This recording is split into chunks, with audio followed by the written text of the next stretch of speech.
lot of schools are doing that because that way the kids can't do stuff while they're in class. Yeah. Yeah, I bet you're right.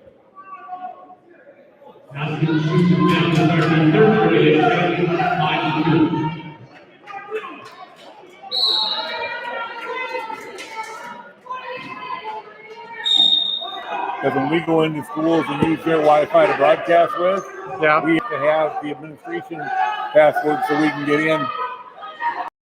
Well, thank you. No problem. That's all working now, so. I kind of guessed that's what we've just experienced that too much. We're used conversion to all kinds of Wi-Fi stuff and less phone lines. Yeah. And we have found that a number of the schools have given us their Wi-Fi passwords, and when we use the one for the general Wi-Fi password, we can get in on our VNC. But we can't make with our other system. We have to call on Facebook, and it won't let us make the call because it's social media. It's blocked. Yeah. All right. So that's my guess. Yeah, I bet it is. It works fine now. Good. That's Thank the important thing. You bet.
And for Redwood Central, Gavin Dugan.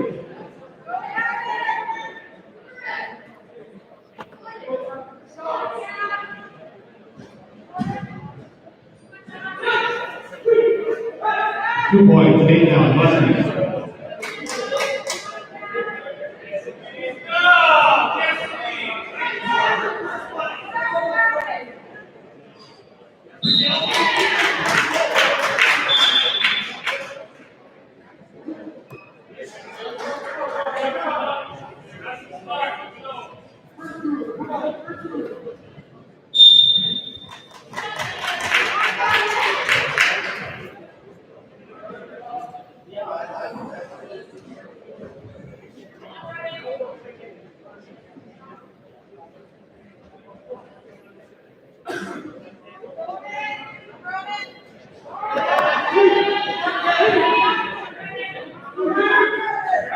2 points, new ball.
Philippines Mountain Varsity second period, 7-4.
And now we see it open at 182 to Central Austin.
Good afternoon, everyone, and welcome to Grand Forks Central High School as we get ready for wrestling action this afternoon. The Eagle Falls Prowlers and Valley City Highlanders are our first matchup, and then the Prowlers, the Grand Forks Central Knights in matchup number 2. The Knights and Highlanders just finished, the Highlanders winning it easily by a final score of 59-18. Grand Forks Central winning the last match by forfeit to close out the afternoon as the Highlanders pick up the victory. Highlanders currently ranked number 2 in the state of North Dakota in their class. The Prowlers, of course, were ranked 9 in the state of Minnesota in their class to start the year. Stumbled a couple of times, but then upset number 3 ranked Detroit Lakes earlier this week. These two teams have met once before. That time, Valley City won at 37-36. Was it dandy the first meeting? We expect the same again here this afternoon. We'll talk with the coaches and begin our pregame coverage with a conversation with Ken Geiser of the Prowlers coming up in a moment on the Falls 94.1.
Welcome back to Grand Forks Central High School. Timeout and check in on our pregame coach's comments.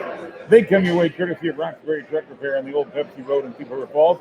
Now with a bigger service shop where you can even drive in a loaded trailer, get service, and be on your way. We'll talk with Prowler head coach Ken Geiser and have that conversation after this from the folks at Roxbury Truck Repair.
Those are the pre-match comments of Ken Geiser, head coach of the Prowler Cedar Falls. Our pre-match coach's comments coming away courtesy of Roxbury Truck Repair in Cedar Falls. Roxbury Truck Repair on the old Pepsi Road. No job too big or too small for our friends at Roxbury Truck Repair.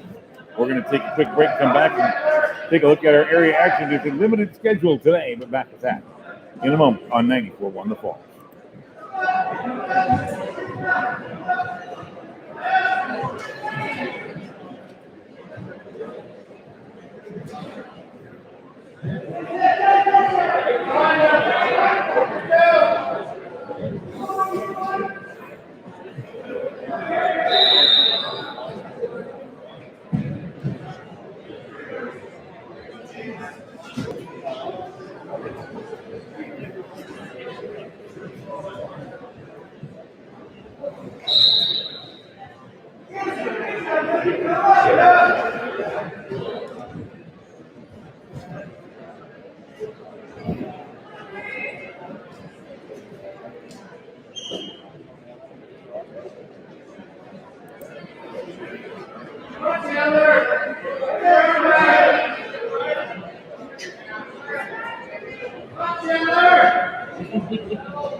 Time to check our area action schedule brought to you by the Woodford Northland Pioneer Athletics.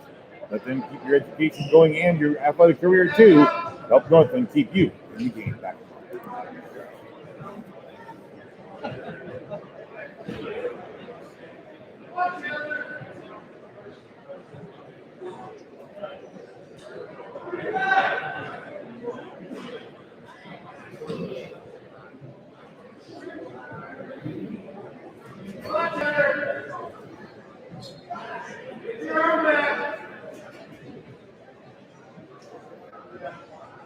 Our area action schedule limited today, just this triangular here for you on Cedar Falls Radio Sports. When we get back at it Monday and Tuesday of next week.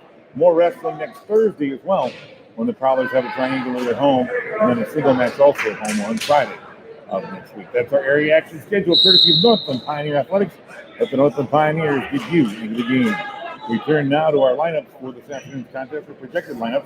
Brought to you by Falls Towing. Keep your vehicle up and running year-round with Falls Towing. 3 full-service bays in the Falls Towing shop, plus Jump Start Lockout Service 2 and Towing. The lineup tonight for Valley City expected a 106, a Colt Grable, an 8th grader. Coy Grable, a sophomore at 113. Logan Novara, a senior at 120. Tucker Johnson, a sophomore at 126. Ethan Miller, a 9th grader at 132. Isaiah Schludheit, a sophomore at 138. Eston Coons, a sophomore at 145. Evan Milkey, a junior at 152. Ezra Hance, a senior at 160. Brody Muskie, a sophomore at 170. John Redfern, a senior at 182. Jonas Schludheit, a junior at 195. Carson McGowan, a senior at 220. And Devin Thornton, a junior at heavyweight. That's the Valley City lineup. We'll check the Prowler lineup after this. From the folks at Falls Towing.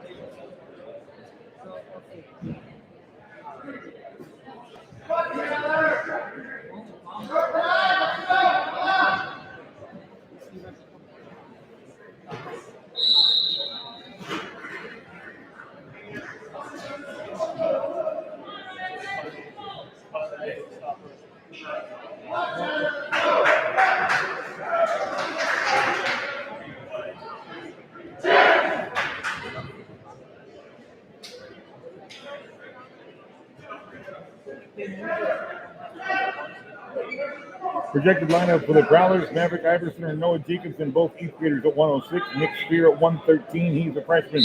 Open at 120. Anthony Peralta, the 8th grader at 126. Cale Geiser, the sophomore at 132. Ethan Lane, a freshman at 138.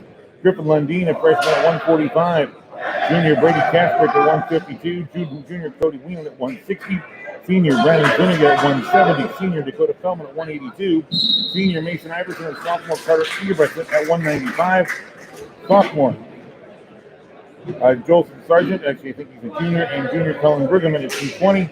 And then Jackson Ingram, the sophomore at heavyweight. That's the lineup for this afternoon's contest. Our first match of the afternoon about ready to come up here. As Joseph Sargent steps out at what will be 220 pounds. And we're ready to get underway. Our lineup brought to you by Falls Towing. Keep your number on speed dial at 684-5100. You never know when you'll need Falls Towing. Our keys to the match pretty simple today. For Falls need to just find a way to get a couple more wins than they had against the Valley City Highlanders the first time around when they lost by just 1 point. Those are the keys to the match brought to you by Northern State.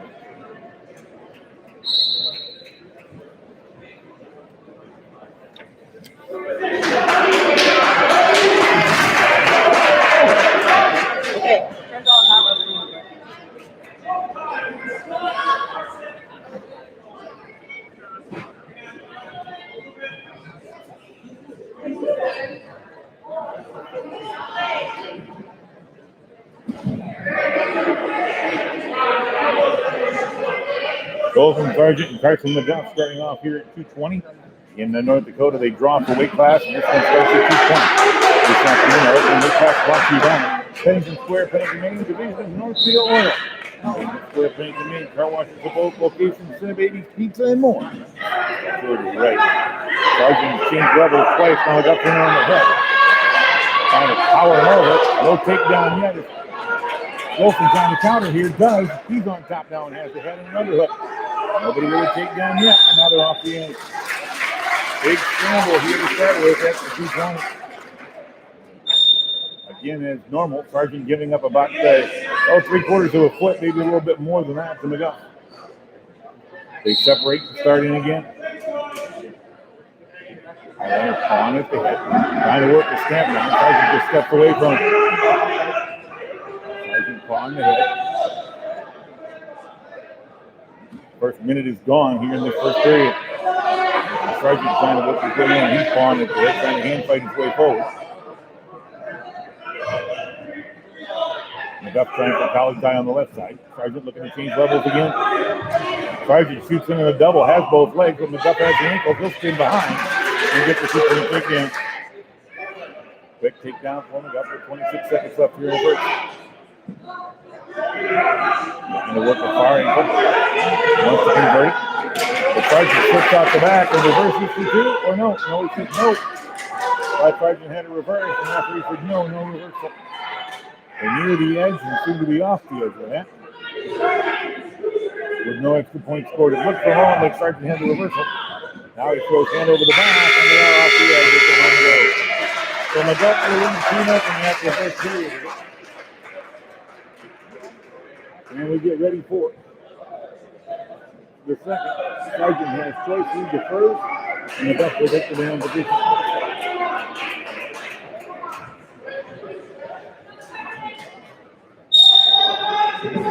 Sargent reaches to the head, McGuff will stand.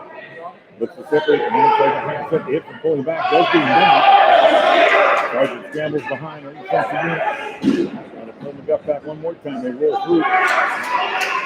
Sargent still right in that way, step on the right hand side, trying to break down that left arm and get the arm by one. McGuff stands. And he separates and gets the escape. It's 3-0. 3-0 McGuff. At 220 pounds. And on the head again. And back to their feet. Both went almost had a good on the first, and Duff finally got one missed.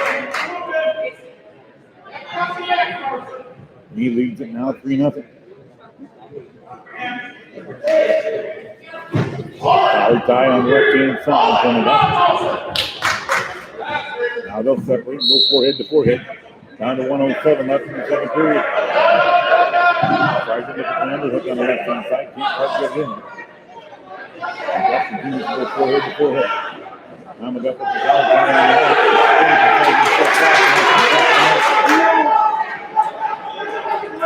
McGuff leading 3-0. He pushes that again against Sargent, looks at team's level. Sargent McGuff trying to drive him back in the middle. Sargent's going to walk him through the mighty. He's going to get set. 28 seconds here in the third period. Referee is ready, both men to go. Sargent's going to keep that thing, and maybe after this one in.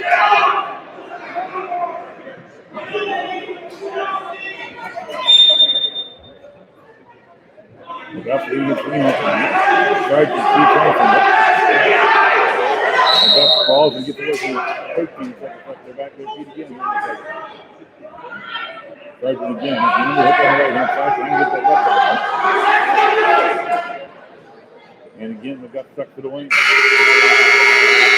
1 point in that period. It's 3-0 for the LC highlighting real quick as we go to the third. Here at 2:20.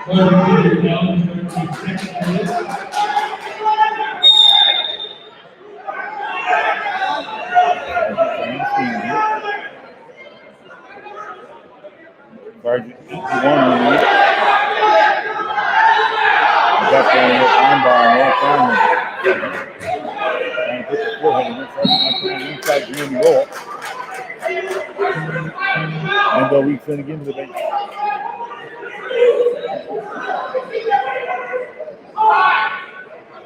Sargent on the bottom. McGuff getting a little high. Right on the right hand side.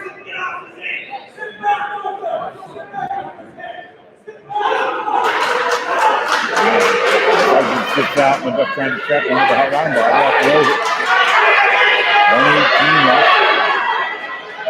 Sargent bangs out here. Freezes right on it. Now trying to free that left. McGuff trying to turn him over and stalling him here on McGuff and not improving his position.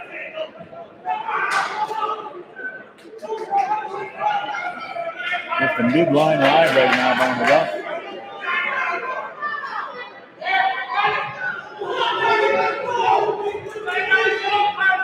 3-0 McGuff. Big time to first and escape on second. Not trying to work the line ball again. Has wrist control on the right to go with it. Trying to get Sargent turning Durkin out back to his base. 35 seconds left. Sargent trying to explode out of this. Another stalling one. Actually, to Sargent and 1 point for the penalty point for McGuff. He now leads it 4-0. McGuff, shoulder in the middle of Sargent's back. Not going to do anything with that. That's going to be your final. 4-0 McGuff, and Valley City will take a 3-0 lead after our first weight class. Coming back in heavyweight. Next, on to Fall Sports Radio and 94.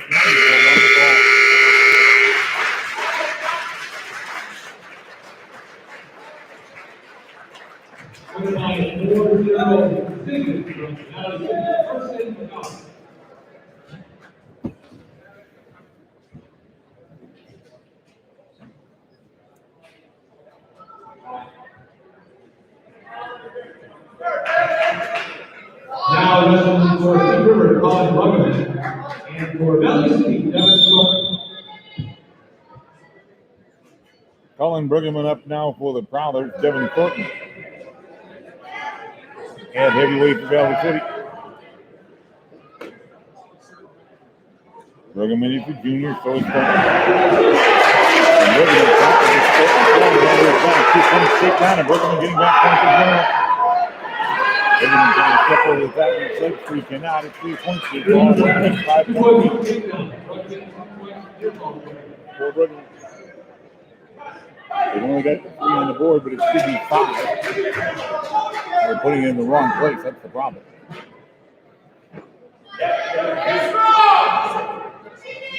Now an escape for Thornton. Our score should be 5-1. Now they got 3. And it should only be 3-0 on the board, not 6-0. The team score is incorrect as well.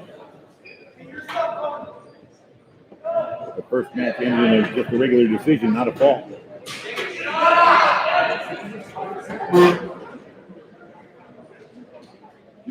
Both in on the head again. Step back and reset.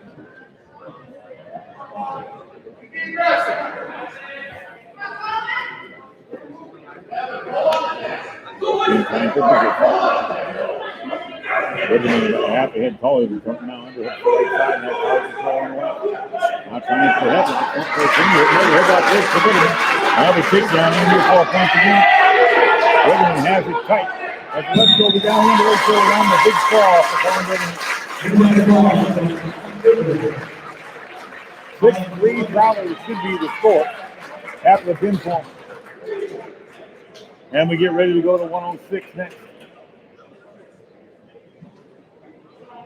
I'm trying to correct the team score now. It's wrong. It should be 6-3 Thief River Falls after the first 2 matches. A standard decision for the Highliners and a pin for Thief River Falls. I think they got to decide who's the home team on the scoreboard here. That's part of the problem.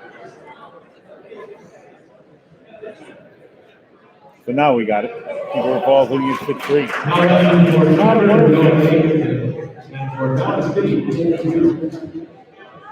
Noah Jacobson for the Prowlers. And Colt Grable.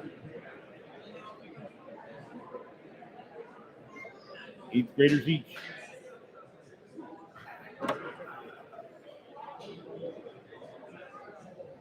Now they're changed it the other way.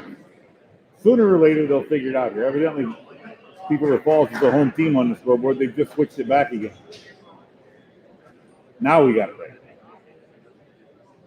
right. 6-3 in favor of Thief River Falls. They are the home team on the scoreboard.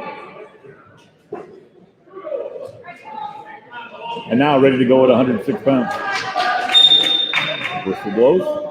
They're able quickly in on a single leg. Jacobson trying to counter and circle his way out of it. Grable stands, looking for the tip, and gets the people takedown. Takedown 2, trying to throw leg lace over the ankle.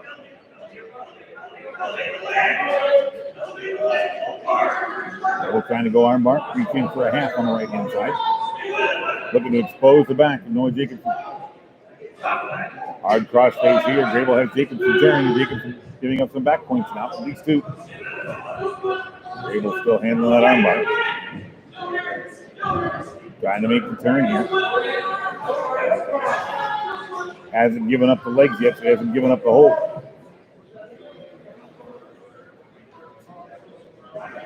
No additional scoring to take place at this point. There's the 2, and then still me. 4-0. Noah Jacobson down, Prowlers leading at 6-3 here after the first 2 weight classes. We're at Grand Forks Central, Thief River Falls, and Valley City right now.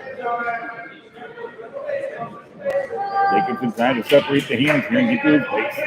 Grable continuing to ride over that left hip and left ankle. Looking to slip a half in on the left side. It's not there. Works 2-on-1 on the right wrist. Now Jacobson gets his wrist straight. Grable still with that left side right. Trying to make the turn here. They're near the edge of the mat. And they're off the edge before back points can be scored.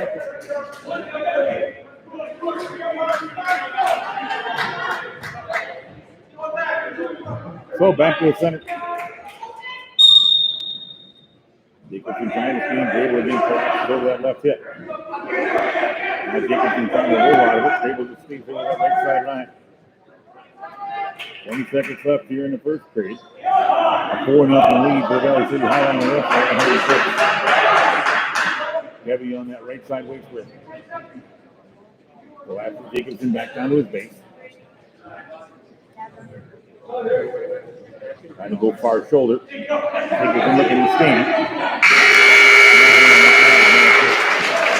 4-0 Grable after the first. Second period coming up here at 106 pounds. And Grable second period.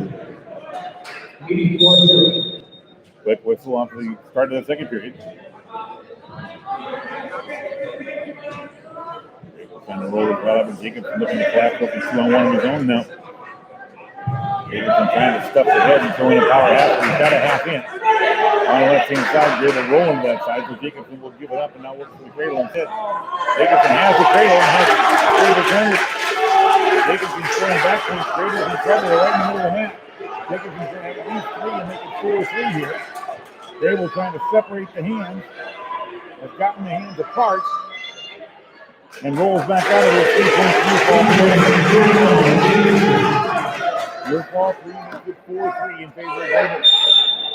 And we have a whistle here and a full Nelson call, I believe, and a penalty point.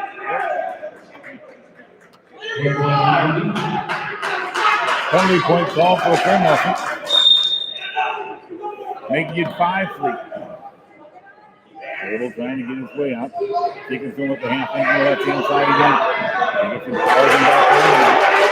Trying to turn Grable again. He's already scored 3. On a near fall. Grable stands trying to separate the hands. Jacobson trying to grapevine him back down. Reaches for the grapevine again. Reaches for it again. They're off the edge of the net. Back to the center.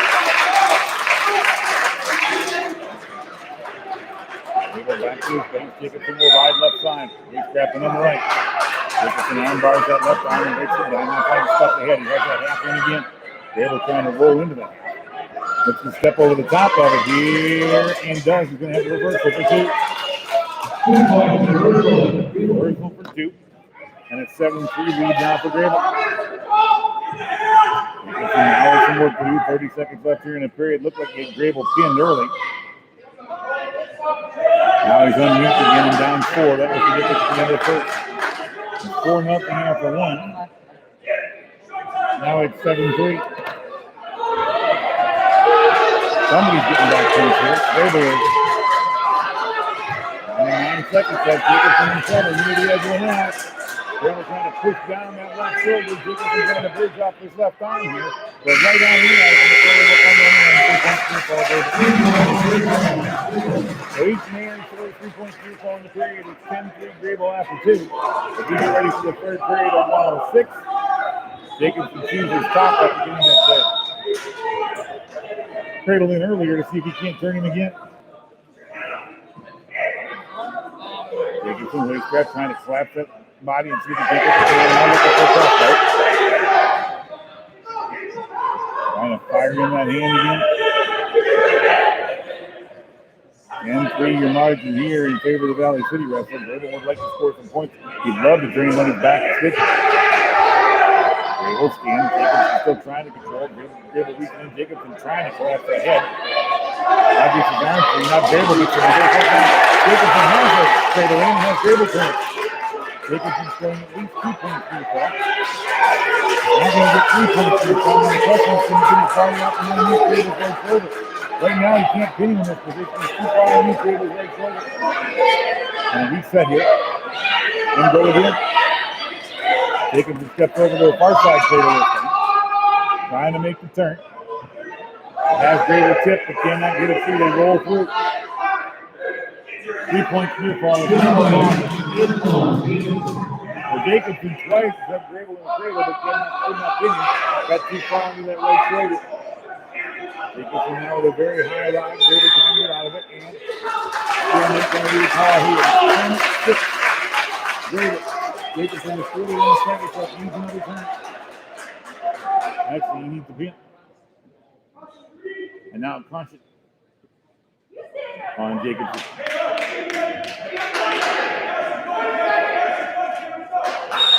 Now they'll start. Able to sustain Jacobson. Stuffs the head again. Fires in and half one more time. Again, trying to collapse in that cradle. And a drive to left hip over here. And stalling room on Grable now. Jacobson trying to turn him with a power half. Couldn't get it done. Grable bellies out. Jacobson trying to throw the half in from the left. It won't go. He tries to kick in to the right. Grable just bellying out with 19 seconds left, trying to preserve a 10-6 win here. There's the one side.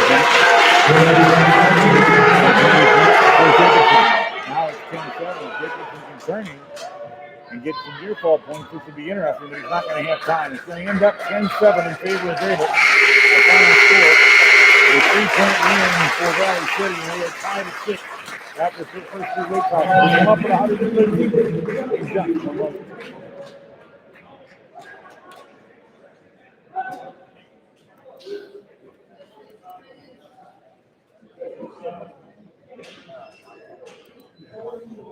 Now wrestling for Cedar Falls, Steve Hermanson.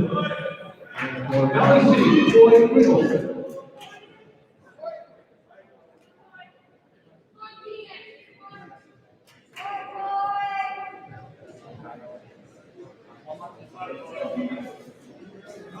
Troy Grable, a sophomore out here for Valley City.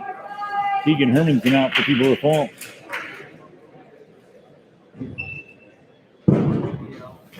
And ready to go at 113 pounds.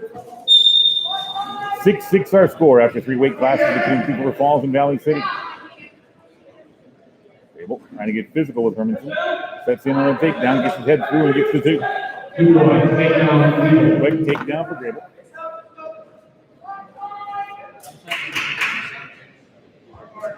Trying to run armbar here. Rolls him through, but no back points. Great Greco move, doesn't matter here in Folkestone.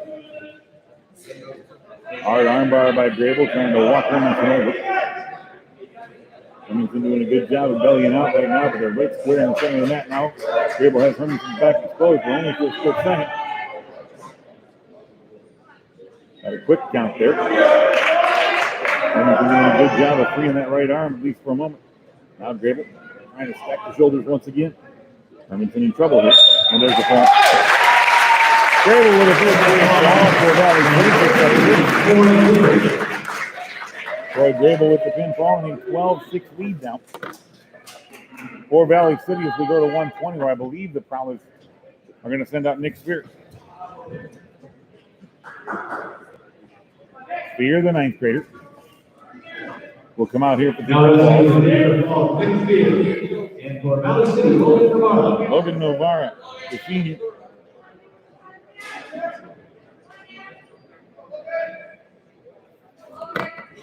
Senior and the freshman here at 120 pounds.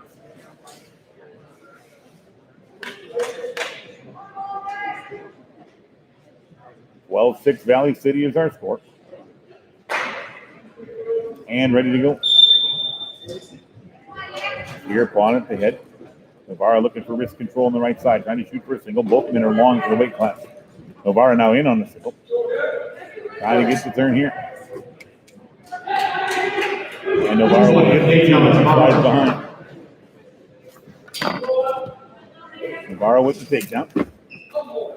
And has Spear in a pinning predicament here. Spear kicks out of it. 2 points near fall. 2 points. Near fall, Novara. Navarro up 4-0. Spear looking to stand. Navarro hanging on to that wrist control on the left side. Navarro trying to convert that armbar into a hard chicken wing. And turns Spear over, and Nick's in trouble, and a quick fall. The back-to-back falls by Valley City, and they open up an 18-6 lead. 126 pounds is next. For Cedar Falls, we expect Anthony Plummer. For Cedar Falls, athlete for Baltimore. And for Valley City, Hunter Johnson. Hunter Johnson for Valley City. Johnson, sophomore. For all and 8th grader. 126 pounds. 18-6 our score in favor of Valley City. Peralta in on the head, Johnson with the underhook left hand side. They'll separate and reset in the center. Both men active early. Peralta reaches again, they'll touch and go there. And a 2-point now. Well, touch and go by Johnson, straight into the hips and drill Peralta backwards. Peralta gives up the 2 as to not give up multiple points and back points as well. Johnson now working on by our left hand side. Trying to walk Peralta over, does. Peralta trying to roll through it, but he's in trouble. Johnson has a good cross-body press on. And Peralta's in deep trouble and there's a count. Big power move by Johnson. Second falls here at the Valley City. And they take a 24-6 lead. 132-pound weight class is next. Cale Geyser when we return on 94-1 the fall. Now let's see for Teacher Hall, Cale Geyser.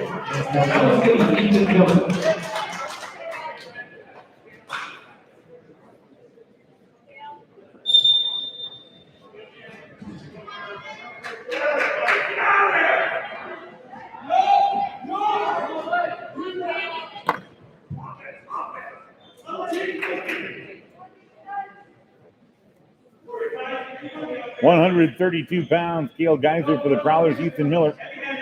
For Valley City, Miller's a ninth grader, Geyser a sophomore. Miller in on a single. Geyser trying to go heavy on the head. Miller scrambles behind, no takedown yet. As Geyser still has a leg, Geyser trying to counter and turn back in. Miller trying to control hips. Nobody with control yet. Geyser still has the ankle. Miller has an underhook over Geyser's left hip. And going to be a stalemate here.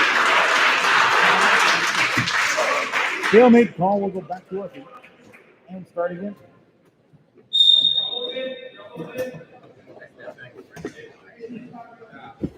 Geyser, a little touch and go, comes back up to work head control.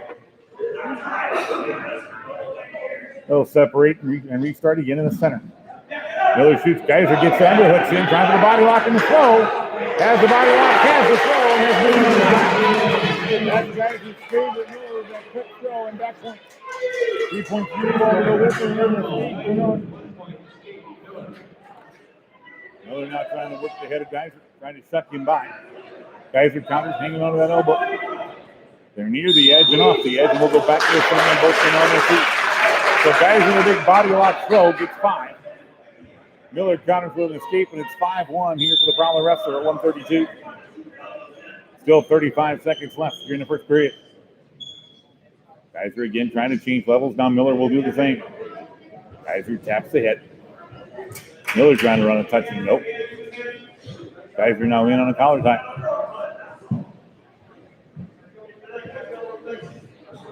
Geyser trying to shoot. They're off the edge on that. That was really close to a flash ahead. Geyser and Miller back to the center again. Miller shoots. Geyser sprawls. Now Geyser once again heavy on the head. Down to 10 seconds left here in the first. Geyser and Miller tie up one more time, but the first period will come to an end with Geyser up by a 5-1 Geyser after the first. Second period coming up. Come on.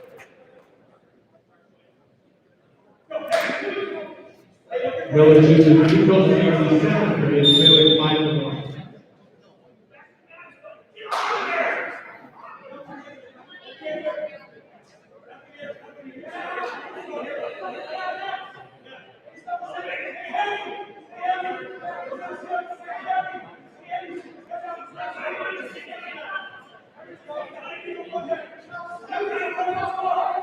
We start the second period, both men up. Miller shoots. Geyser heavy on the head, pins Miller's forehead to the mat, and we'll get another stalemate. Half a minute gone here in period number 2. Geyser leading at 5-1, but the Prowlers down 24-6. 3 consecutive pinfalls by Valley City. Geyser on the hook right hand side. Miller trying to shoot again. Geyser again counters and traps the head one more time. Geyser with a headlock in now. Geyser trying to again power Miller down. Miller slides his way out of it and they'll reset. Geyser again the underhook. And installing one in here.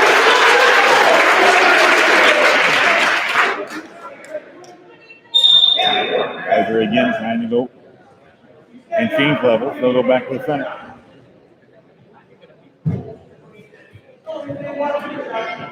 Miller shoots. Guys are trying to counter once that underhook. He's already got the throw. He's got from the right already set. If he can walk that left arm in, Miller's got problems. 45 seconds left. And another stalemate. Geyser was able to walk into the one body lock. Now it changes levels here and now gets the arms in again. Guys are trying to seek that right arm through and get the left arm in. Miller blocking that left arm. Now guys are looking for a chin lock. Guys are trying to snap the head down here. Once the underhook and there's another stalling warning. A penalty point for stalling given to Geyser. And now leads it 6 to 1. Geyser wants that throw again. He's got both arms in. Miller trying to shuck him off. They're near the edge of the mat. Geyser shoots on a single. Miller counters, but they're off. 14 seconds left here. Geyser the only point in the period so far. Leads it 6-1.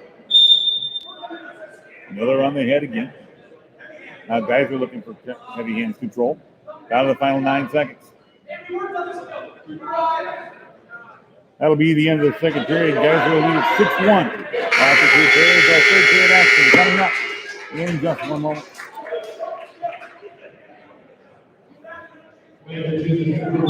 Third period, 6-1.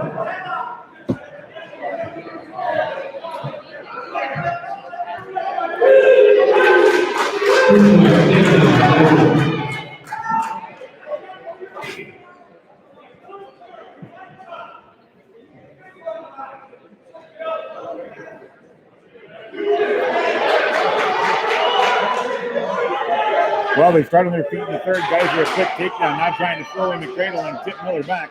Miller trying to keep that left foot back and keep that from happening. Geyser has the cradle hook. He just needs to get Miller turned. Geyser leading it 8-1 here. Minute and 20 left, and here's the stalemate. Stalemate called. They'll go back to the center. Miller in the down position.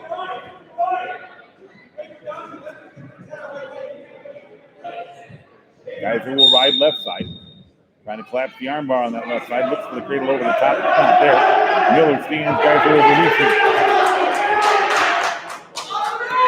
8-2 now. Geyser and Miller will circle again in front of the Valley City bench right now. Geyser has the underhook on the left-hand side and an overhook and collar tie on the right now. They would love to slide that right arm through. And get the double underhook and another body for it. Guys are overhooking the right arm and underhooking the left right now. 40 seconds left in the period. Guys are leading at 8-2. Guys are in a single. Lift. Miller has the head here. Guys are going to roll through. Miller trapping. And a good counter move. Now Guys is in trouble. Miller with a nice trap. 2 takedowns to the ball.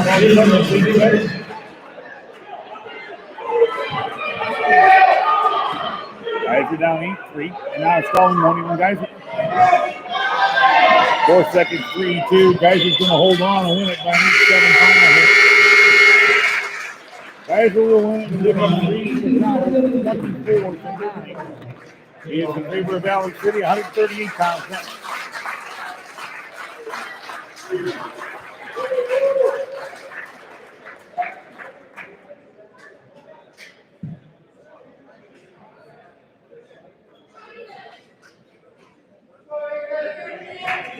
Now listening for Valley City, your next showline is River Ethan.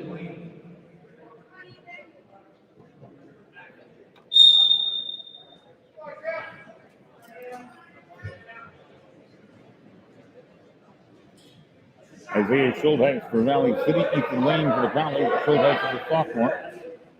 Lane is a freshman.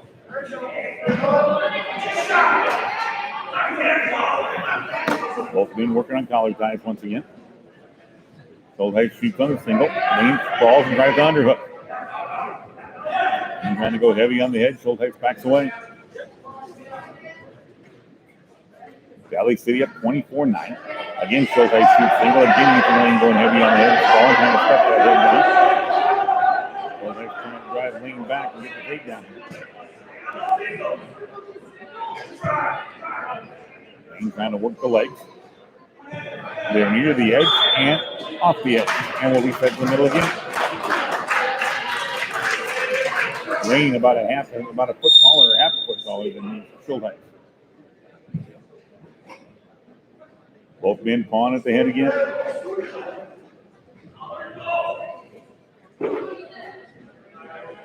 Fowler's down 24-9 right now. When they wrestled Valley City a couple of weeks ago in West Fargo, it was 37-36, Valley City by 1. Schulteis shoots. Lane trying to counter, gets behind, but cannot get into the mat. Now Lane works his way behind, looking for the trip for the takedown, and gets the takedown. Nice counter wrestling. Lane for 2-point takedown. Schulteis looking to stand, 34 seconds left, gets up. Lane takes it right back down again. Has that waist grab into the left, trying to throw a hard cross face on the right hand side. Lane trying to power in that cross face, now looking armbar on the right. Lane over that right hip, trying to work armbar, now 2-1 on that right arm as well. Down to the final 19 seconds. Schulteis trying to post the leg, looks to stand. Lane breaks him back down with 10 seconds left. They're right in the center of the mat. Still 2-on-1 for Lane on that right arm. And the first third will come to 138. So the great advance on the men who won the ball.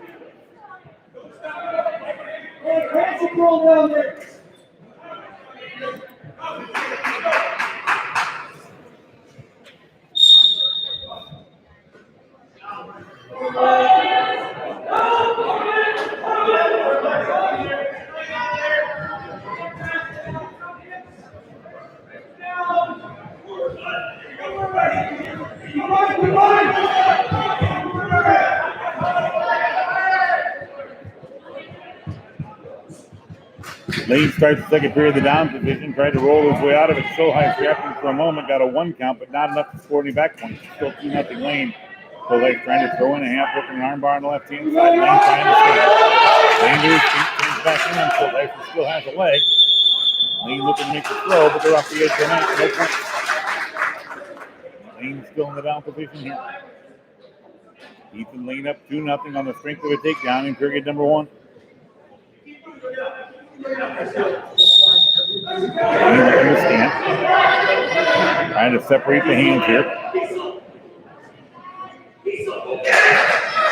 Schulteis trying to power him forward. Looking for the armbar, has this control. Lane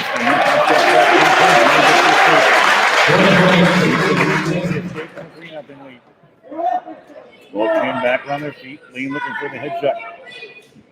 Schulteis shoots on a single. Lane goes heavy on the head again. 45 seconds left in the second period here. Lane with a 3-0 lead. Near the edge of the mat, you can hear our referee Brian Botke say wrestle here. Lane circles his way back in.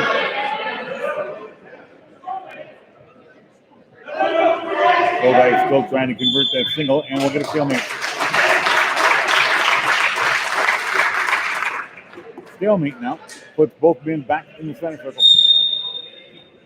Lane's first step is forward. The can't hands. Lane wanted collar tie. Schulteis separate, shoots single. Lane again sprawls. Lane sprawls again on the side on the single, trying to stuff the head here. Lane, last time he got takedown, did just this. Stuffed the head, treated his leg, and just kind of sucked Schulteis by and got behind him. Not trying to push him, not trying to get this guy around here. Schulteis scrambled. Not ready to do it. 3-0 for Lane after 2. Molly's happy he's on the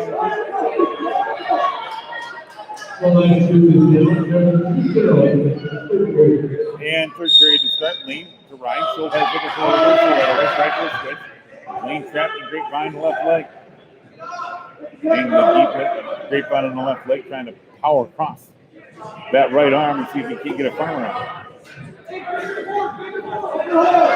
Schulteis trying to turn back into that trapped leg. Lane now trying to throw an arm over the top to see if he can collapse in a cradle here. Now reaching for a far side. And they'll reset again. Lane trying to work ankle control on the right ankle to go with that leg lace he's got on the left-hand side.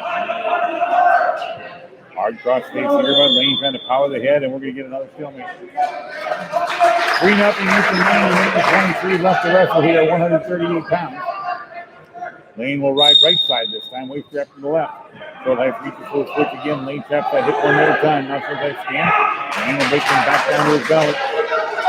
Lane, hard cross face from the right-hand side. And a power of the head of Short Life across. He has the far elbow to go with it. Now gives that up working 2-on-1 on the right wrist.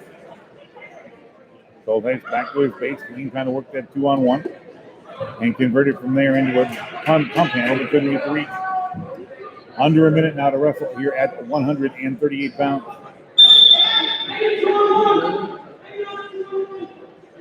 Stalling Lane for the 2-on-1 ride.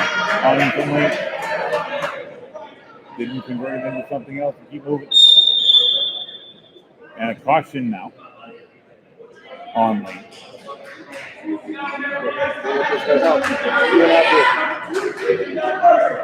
24-9 our score. On the team total, Lane leading at 3-0 here. Schulteis looking to stand again. Lane over that right hip, Schulteis up. Lane trying to break him down, has a hard cross face. Across the body on a hard cross face here.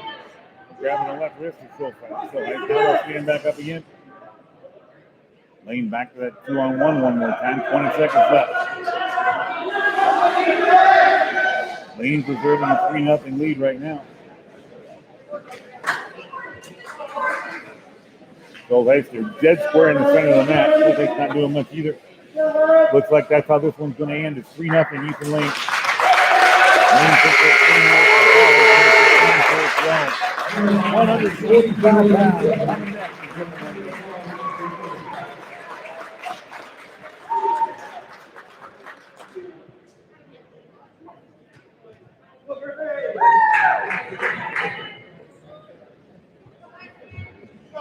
Now wrestling for Varsity GFC VC for Jupiter Falls, Griffin Lundeen.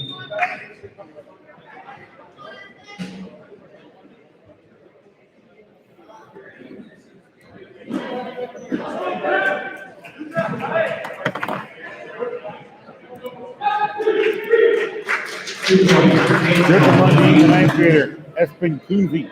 Good sophomore and a quick takedown by Lundeen. He's got a leg lace in, trying to power Kunze's back over and turning. Prowler's down 24-12 here.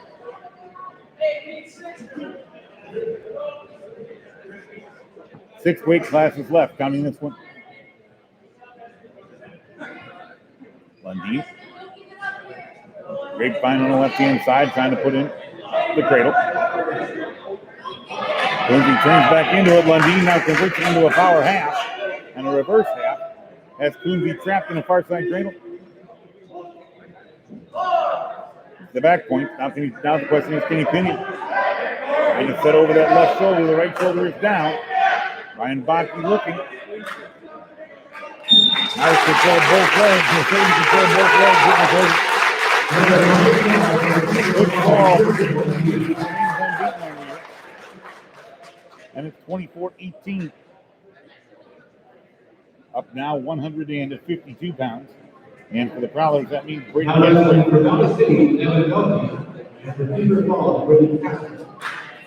for the Prowlers, the junior.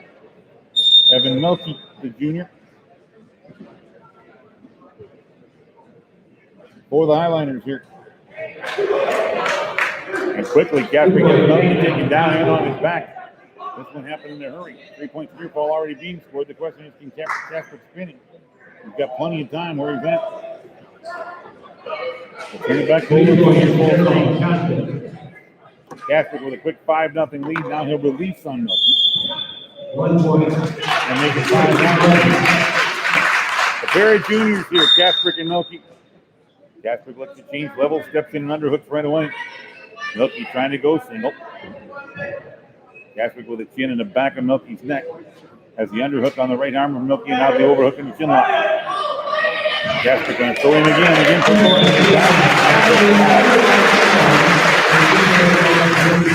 They call for Casper. Back-to-back falls for the Prowlers. And all of a sudden, guess what? It's 24-24. 160 pounds coming up next.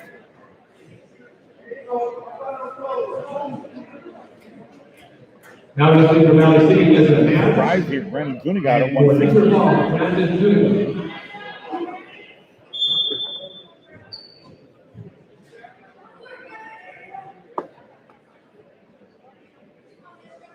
Zuniga and Ezra Hance.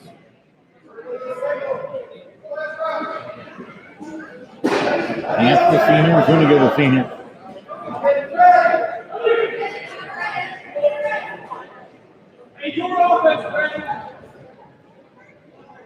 I'm assuming that means we'll see the undefeated Cody Weenan at 170 today. Hance trying to change levels. Now a little bit of a clash of heads. The two men tie up.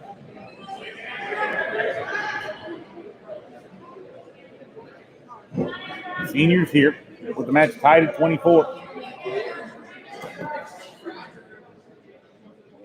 Brandon Zuniga for the Prowlers, Ezra Hance for Valley City.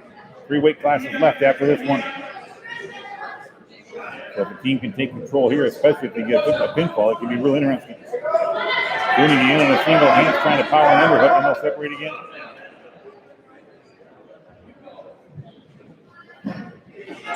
Hance trying to shoot a single out, and Zuniga goes heavy on the head. Zuniga had the chin lock to go with it. Now they're back to their feet again and separate. 35 seconds left here in the opening period. Both men looking for an advantage. Hance looks to shoot, and Zuniga stuffs the head. They'll separate again, and Zuniga had a collar tie on the left-hand side. Hance does not like that. He pulls away from it every time. Now Zuniga trying to shoot on a single left side. 20 seconds left. Hance circles away from that. They're near the edge of the mat here. Down to the final 13. Going to go on the head again. 8 seconds left.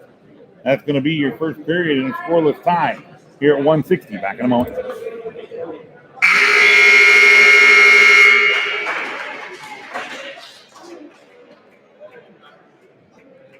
Zuniga first, and the opposition.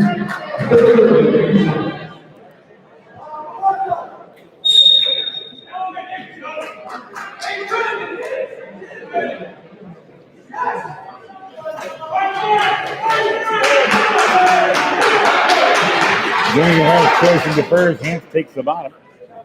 Zuniga not trying to break him down. Reaching over the top, trying to find that cradle, but Hance traps the wrist. Hance has the hold of Zuniga's right wrist. Zuniga finally frees it out, throws in a hard crossface. Zuniga with that hard crossface there, down to Hance trying. Many guys are screaming at Zuniga, fight for it. Zuniga trying to drive that left arm up towards the left leg up towards him. Can't get there. Hance does a good job of bailing it out. So Zuniga converts out of the crossbow. Zuniga with his head right. Hance is hit. Lifts the leg, tries to get him turned. Does have him turned. Hance throws Zuniga traps the cradle. Zuniga with the cradle trap, trying to step over the top of the Hance in big trouble. Zuniga needs to get the right shoulder down here. Big ball for Brandon Zuniga. A huge ball for Brandon Zuniga. The college is 30 and 24 the fall. 3 weight classes left, 170. And Cody Weenan when we return.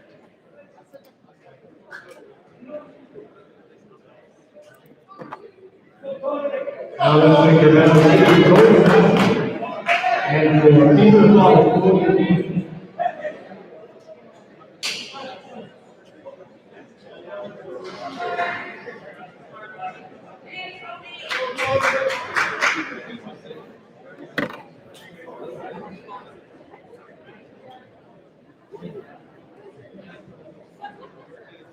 170-pound weight class.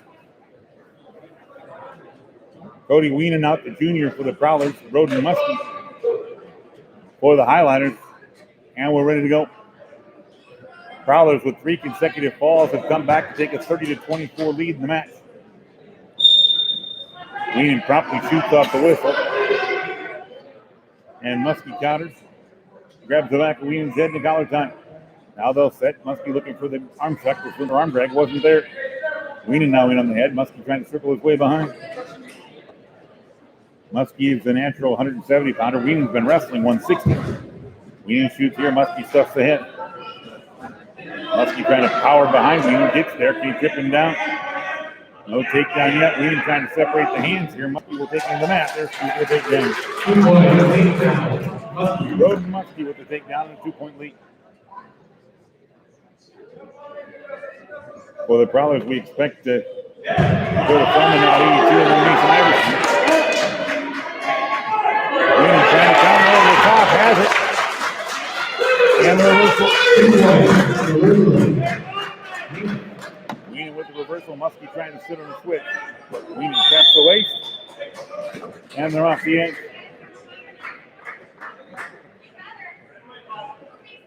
2-2 our score, less than a minute to wrestle here in the first period. Muskie trying to roll his way through it again, turns back in on Weenan. Weenan trying to control, but there's a reversal for Muskie. Reversal for Muskie. He's got a hard arm bar now on Weenan's right arm. As a wrist trapped behind his hip, behind his back. Into his base, trying to free that right arm. Now Weenan gets that arm free, gets completely to a base. Weenan not trying to roll through it. Muskie trying to trap that, scoop the head here in a power hand. 25 seconds left there, right in the center of the mat.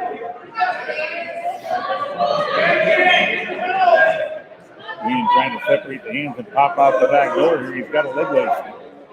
If he can get his head out from underneath Muskie's left arm, he'll get the reversal, but we're going to get a stalemate instead.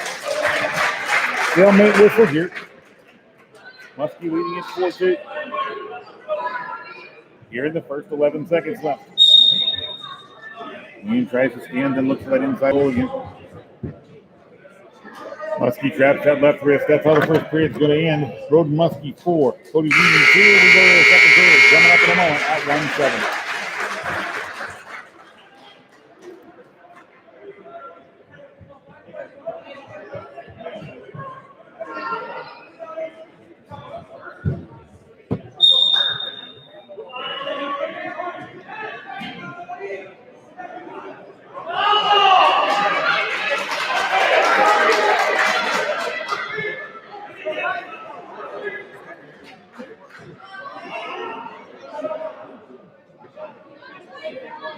Off the whistle here to start the second period. Cody Weenan had Muskie turned, was face back in on him, but lost the leg, and now Muskie back behind and working armbar chicken wing now on the left-hand side. Trying to pin that wrist behind Weenan's back. Weenan trying to sit out against it, gets back to his face in. Now Weenan throws an arm over the top, stands.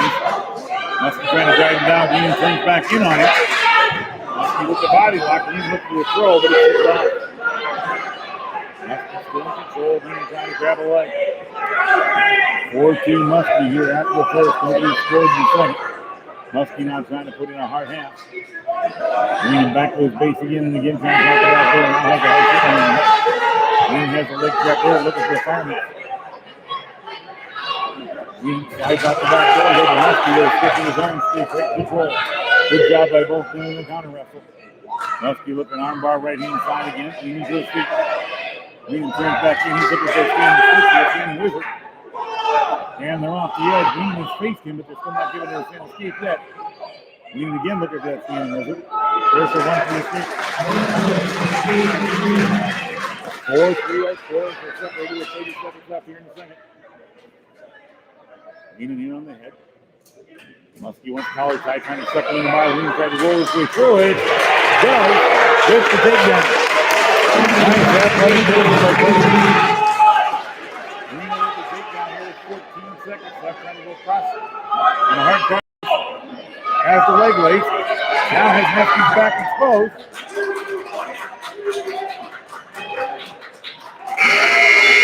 And no pinfall, but I think there's a near fall 3 for Weenan to end the period.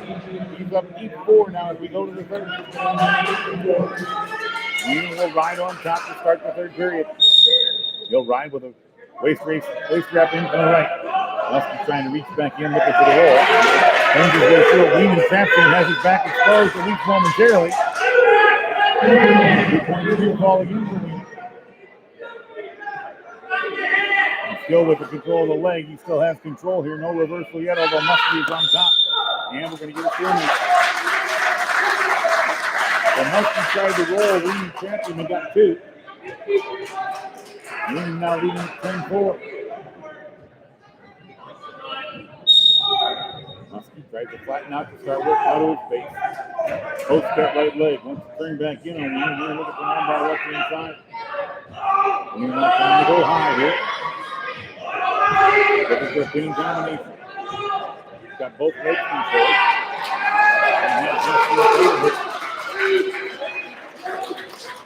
Referee looking. Nothing he's trying to do yet. I think Wien's too far underneath to get the pinfall. Wien's going to get 3 points here for this. There's still a minute left. But I don't think Wien can clean in this configuration, although he's got Muskie tied up like a pretzel. Could pin himself though if he's not careful. Coach Ken guys are telling him to get over the top on this.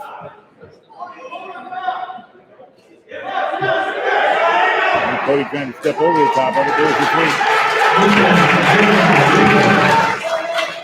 With a 13-4 lead. Now in a hard cross face in again on Muskie.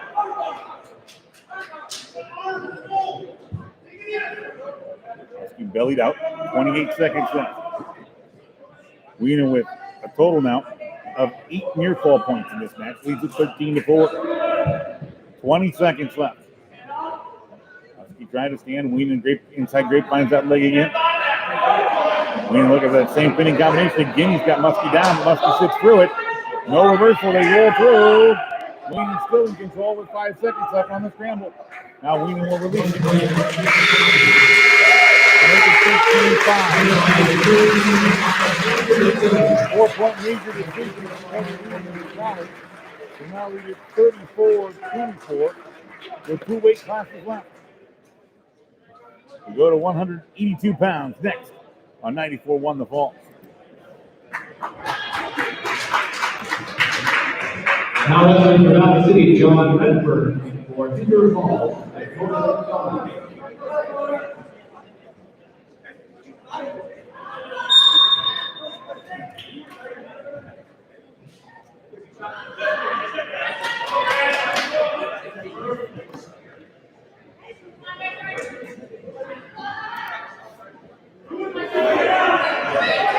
Dakota Feldman and John Redfern here, both seniors. Feldman went for the throw, slipped off, and Redfern ended up with a takedown. Feldman wanted to throw. Redfern slipped out of it and just pounced on top of Feldman as he fell for the 2-point takedown. Now working 2-on-1 on the left wrist. Dakota back to his base. Redfern trying to go armbar. Prowlers by 10 at 34-24 with 2 weight classes left. You know we're going to see Mason Iverson at 195.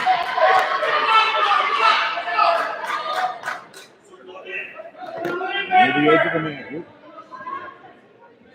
Redfern trying to control the wrist with an armbar left side once again, and they're off the edge. And back to the center. Feldman again, a solid head taller than Redfern. He's in the down position. Redfern will ride to the left-hand side, waist wrap into the right. Feldman looks to stand and looks to circle his way out. Redfern does a good job of countering and stand behind the hips. 2-on-1 for Redfern on the left wrist. Trying to grapevine that right leg and right hip. Feldman trying to separate his hands here, gets to his feet. Redfern has both ankles and puts them back down. Power coaches again. For Feldman. Feldman with the escape.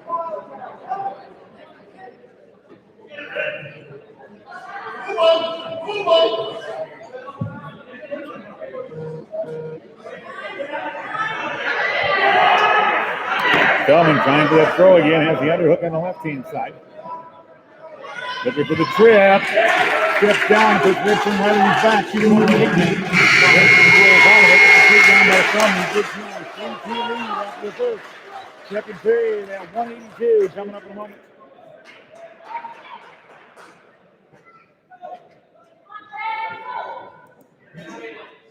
Redford down. 3-2.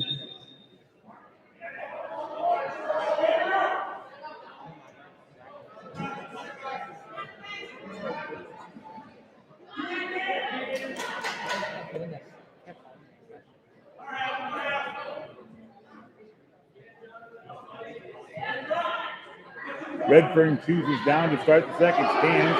Fellman throws it back. Now Redfern turns and gets behind. 2-point reversal Redfern. He takes a 4-3 lead. Minute and a half left in the second. Redfern now riding on top. And Dakota Fellman once again charged with getting out. Hard cross face by Redfern to the right side. Trying to grab that left foot of Fellman. Fellman trying to free the arm. Fellman trying to circle back into the hips of Redfern. Redfern looking 2-on-1 on Fellman's left arm. Now wants to armbar. It's not there. Now goes under for the 2-on-1. Not there's the armbar again. Fellman's supposed to use right leg. Wants to sit out. Redfern scrambles behind. Fellman makes one move, but couldn't make a second. And maybe over and out again. Fellman separates the hand. Stands. Good job by the Dakota Fellman. Fellman the escape. Both in or up. 43 seconds left here in period number 2. Prowlers and Grand Forks Central come up after this.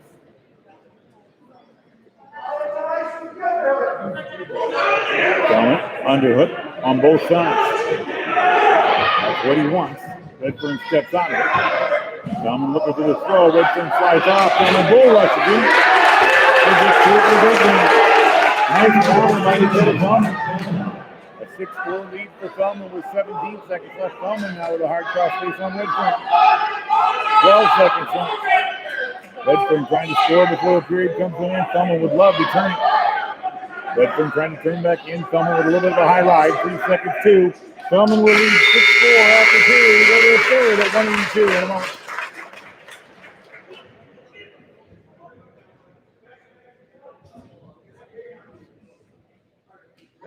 Fellman chooses down to start the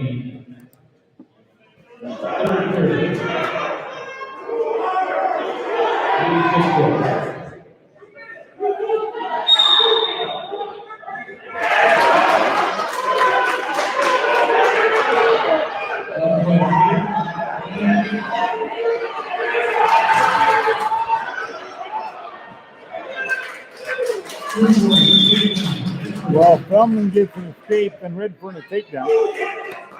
And it's 7-6 Fellman here as we start the third. And now Redfern will release him to make it each 6. Fellman by 2. And both men on their feet with 1:40 left. Fellman wants the headlock again. He slipped off once, he converted it once. And he converts this one, puts Redfern on his back. Redfern in trouble. Fellman's got to squeeze deep. Reverse the headlock. Right in the center of the mat.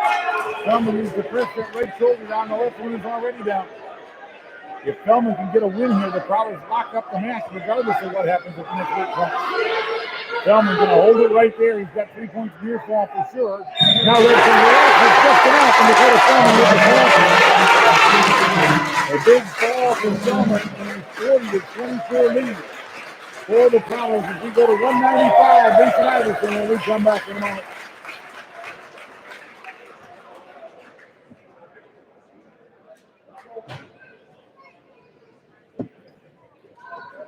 At 195 for chief reservation, Henderson will receive a forfeit.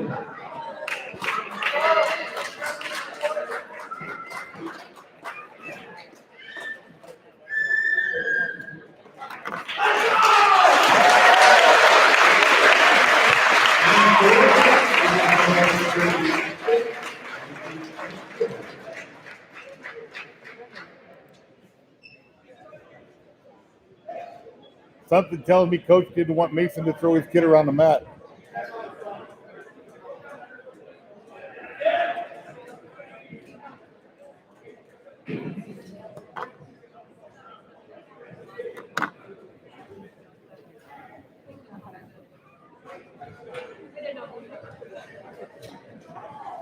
Well, the Prowlers avenge an earlier season loss. We go to 195 pounds. Mason Iverson the match for the Prowlers. Valley City elects not to put out their 195-pounder joint Scholl High School is a junior. So the Prowlers receive another 6 and win it 46-24. Ladies and gentlemen, we'll start our next duel The on next Guadalupe duel Independent. in about 10 minutes between Thief River Falls and Grand Forks Central. Feature all. And we'll have that for you now. They just announced their auction sections available.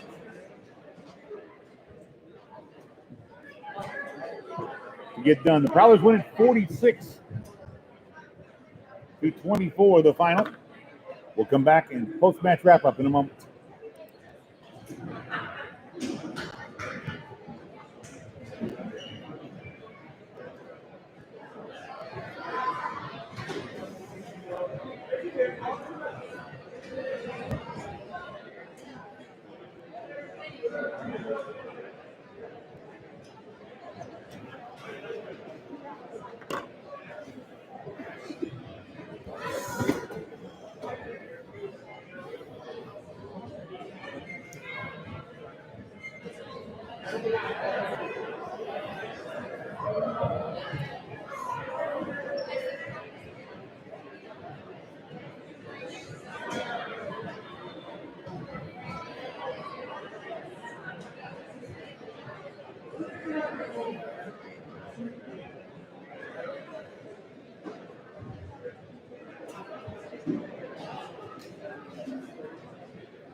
A 46-24 win for the Thief River Falls Prowlers in their first duel of the day, as they knocked off the Valley City Highliners, who had beaten them earlier 37-36 in West Fargo a couple of weeks back.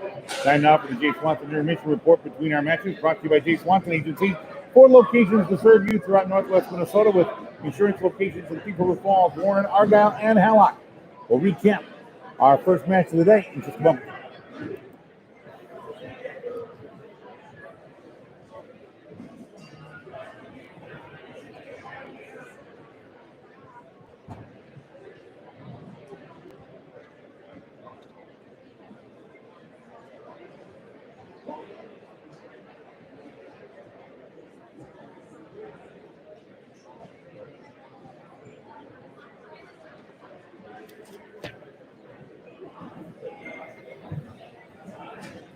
Well, pinfall is the name of the game today for the Thief River Falls Prowlers,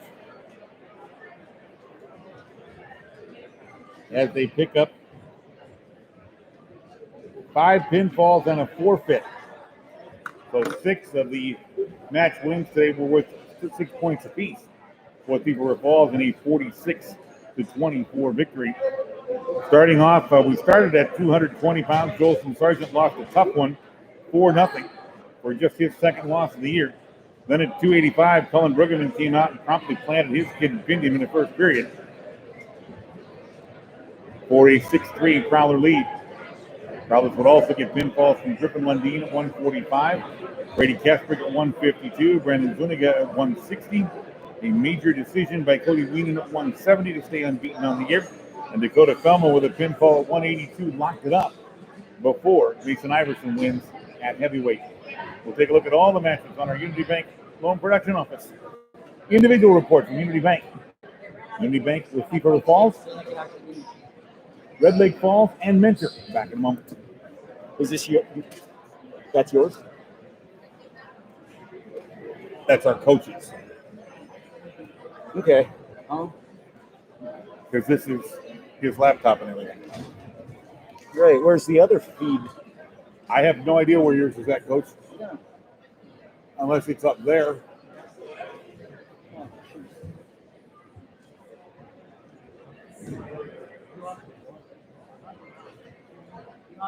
Our complete match wrap up then.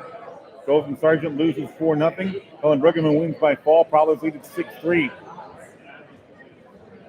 Noah Jacobson comes up on the short end, and it's 6-6. Keegan Hermanson loses by fall, as does Nick Spear, and the Prowlers trail at 18-6. A fall at 126 before Valley City puts them up 24-6. Then the Prowlers keep storming back. Prowlers Cale Geyser would win 8-7. Ethan Lane would win 3-0. That would make it 24-12. Then falls by Griffin Lundeen at 145, Brady Casper at 152, and Brandon Zuniga at 160 would give the Prowlers a 30-24 lead. Cody Weenan's major decision at 170 makes it 34-24. Dakota Feldman with a big fall at 182 sealed the deal at 40-24. And then Valley City forfeited at 195 pounds. I just think they didn't want to see Mason throw that kid all over the mat. And that ended it. Prowlers winning by a 46-24 margin. That's our individual stats report. Courtesy of Unity Bank, Loan Production Office in Thief River Falls, and Unity Bank with offices in Thief River Falls, Red Lake Falls, and Mentor. Back with more. We'll have our wrestler of the night after the duel is over in just a moment as we get ready for duel number 2 around the corner. That was exciting. Well, we got a couple of kids. I didn't- Cullen's pin right away was huge. I didn't know if we'd be able to pull that one off. Noah wrestled awesome. I think that kid's ranked like 3 or 4 in the state that he almost beat. All right, we got that all set. It's too bad to see Jolson lose. He's been wrestling so well. Yeah, the kid he wrestled, he's really good too. I want to say. But 4-0 is nothing to sneeze at. See, now they're going to move it back the other way again. I wish they'd make up their mind. Oh, you know why? That's their camera up there, and it was focused on the mat. Want to bet? Really? Not gonna move myself. Well, their coach was going to come up here and move the camera, and I said, no, that's our camera, coach. Well, where's the other feed? I said, it must be up there. That's all I could think of. That looks like cameras. Plus, it's got all kinds of Cat 5 wires to it.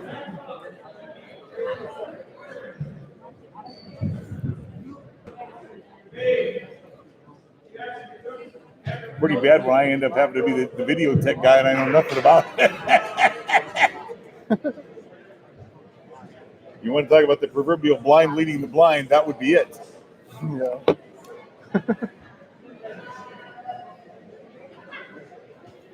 Let's see.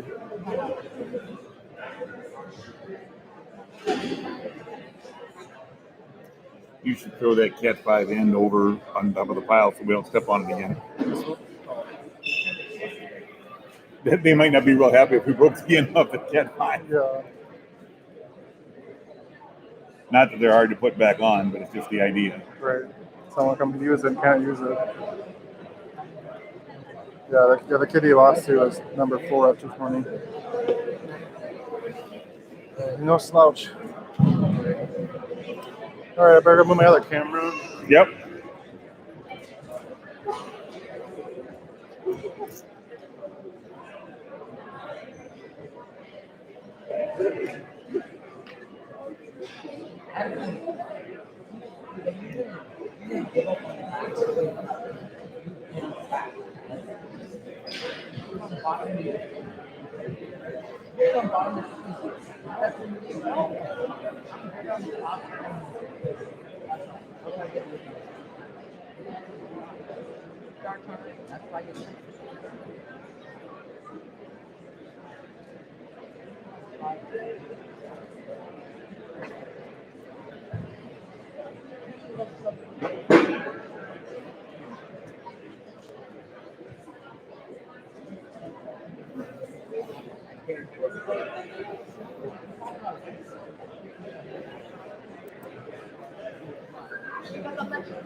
Two matches in on our Pizza Hut scoreboard, brought to you by the folks at the Pizza Hut in Thief River Falls.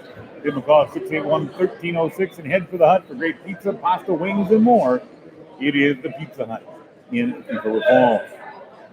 Prowlers win over Valley City 46-24. Valley City defeats Grand Forks Central 59-18. Up next is Thief River Falls and Grand Forks Central. Here on Thief River Falls Radio Sports. We'll give you the lineups in just a few moments.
Now wrestling for Thief River Falls at 285, Jackson Ingram for Nicholson Daniel Stewart.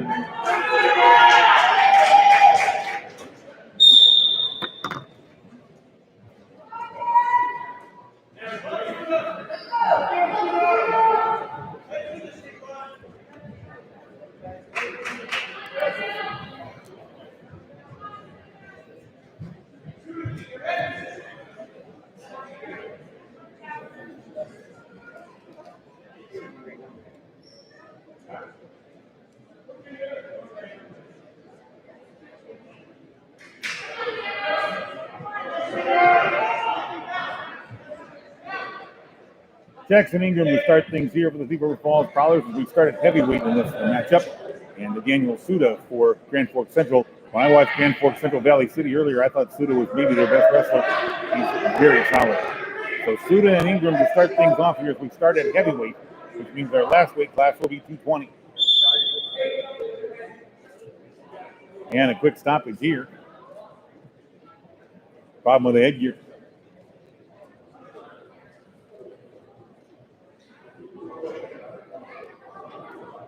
So they got to repair the headgear of Ingram.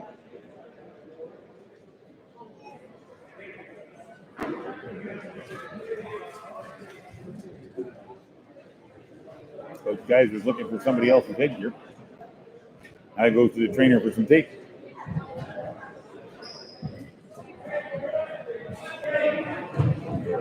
Ingram borrows a pair of headgear from one of his teammates. Says, let's go.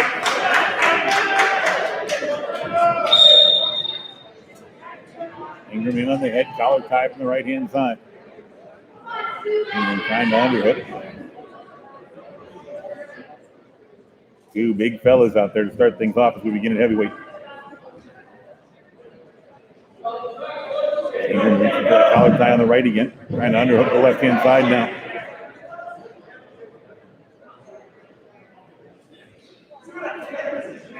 Ingram and Suda.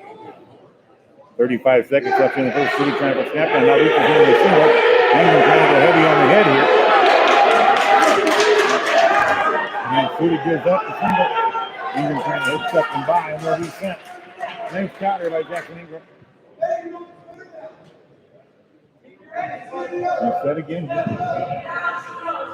14 seconds left in the first. We started 285 or a heavyweight weight class.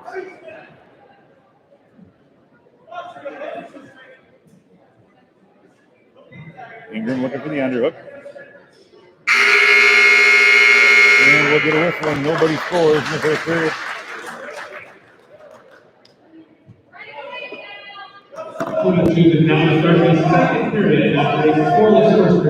Suda will start in the down position. For period number 2. Suda looks to stand. Ingram trying to crash for that right hip. Ingram with a great line on that right hip. Now trying to pick up the right arm and arm back. Ingram reaches for it. Suda couldn't get it. Now Suda will get the first point. Suda scores the first point on an escape. Ingram trying again for college eye right side. Now looking for the snap down. Ingram tried to go to the head as he went to snap down, but Suda stepped away. Ingram again into that college eye on the right. Both men push right in the middle of the ring. Suda leading 1-0 on the strength of the escape here to start this second period. They separate. Ingram right back in on the head again.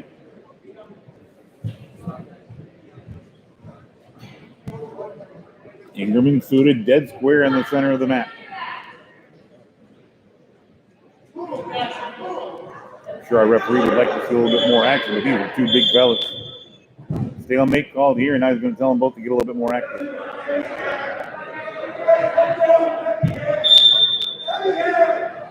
Again, Ingram quickly in on the head, trying for the underhook left hand side. Suda trying to circle away from it. Suda and Ingram. Suda now trying to shove the head of Ingram back and separate. Suda has the underhook from the left-hand side.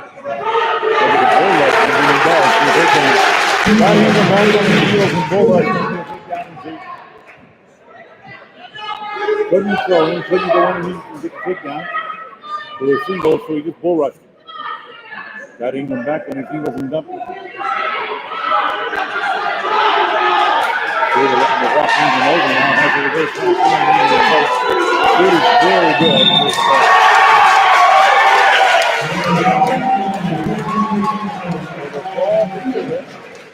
Makes it 6-0 Grand Forks as we go now to 106 pounds next.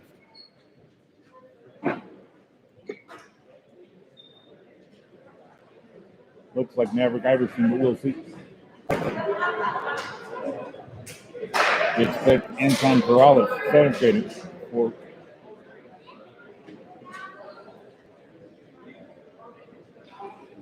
Grand Forks Central.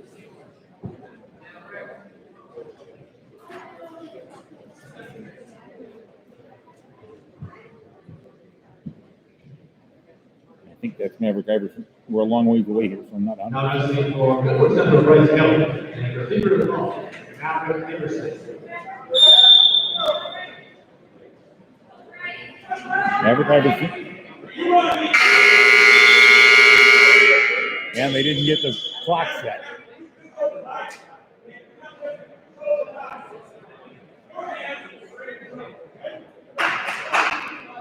Iverson, the 8th grader for the Browns. Gonna take 5 seconds off and we'll start it again.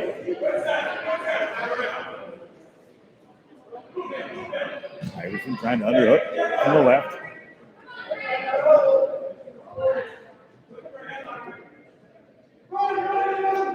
I'm not sure who the young man is for Grand Forks Central. It's not the man they gave us on the list. It's Bryce something.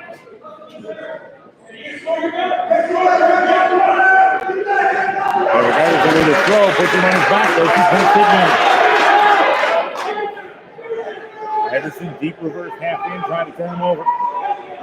Has the back exposed. Now we can lift the head. He'll get the pinfall here. Iverson needs to squeeze down that left shoulder. Iverson steps over into a lateral press now. Looks to lift the arm, get the shoulders to the mat, and does for the point. First period fall. And it's 6-6.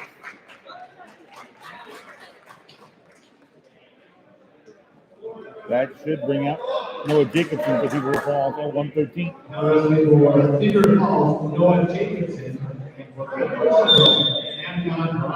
Jacobson, the 8th grader, and Anton Brous.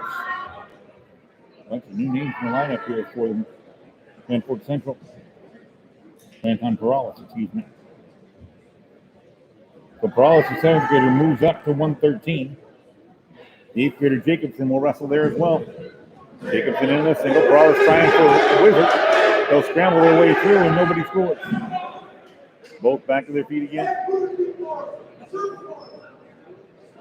Again, Perales hit on a single. Jacobson trying to counter it and go heavy hit. Jacobson back to his feet. Perales will take Jacobson down. 6-6 our score is pins by each team to open it up. Jacobson to his feet now trying to separate Perales' hands. Perales will take him off the mat and drive him off the mat. And that'll be a warning. Jacobson to his feet again. Perales trying to put an underhook on the left-hand side. Throwing in that left-hand half now. Now works the waist right on the left and rides over the ankle on the left-hand side as well. Jacobson posts both legs and gets back to his feet momentarily. Perales takes him back to the mat. 2-0 Perales here on a takedown here in the first. We're wrestling at 113 pounds, even though it says 106 on the board. This is our third weight class. We started at heavyweight, so we are at 113. Jacobson tries to roll his way through it. Perales stays with him and stays in control on a good counter. Now Jacobson back to his feet again, trying to separate the hands. And walk his way away from it. Perales just slides down and tips him down again. Again, waist wrap in by Perales. Jacobson rolls his way out of it this time on the inside roll. Jacobson with the escape makes it 2-1. Both men back on their feet. 10 seconds left in the first. Perales shoots again. Jacobson trying to tap the head. I don't know this time. 2 seconds on. The horn will go. Perales will lead 2-1 after the first period here at 113 pounds. Back in a moment for period number 2.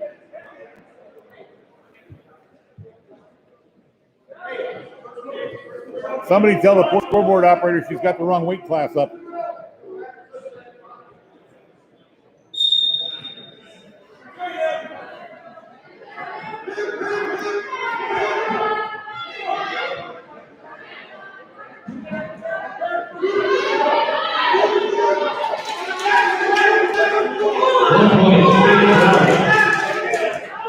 Perales starts the down position on the scramble. Will get the escape. He leads 3-1 now.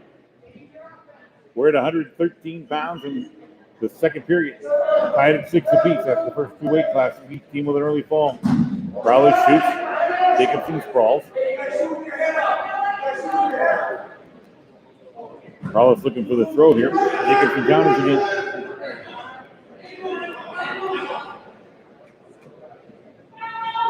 And on the head one more time.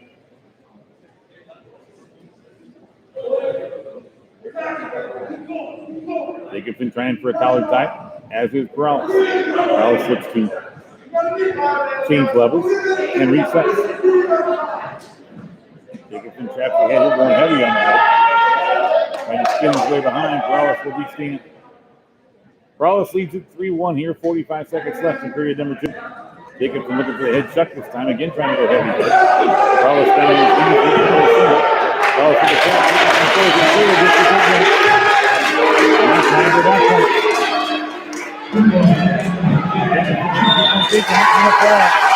A big move on Jacobson. And the Prowlers now taking 12-6 lead. 120 pounds. We expect Nick Spear when we come back in a moment.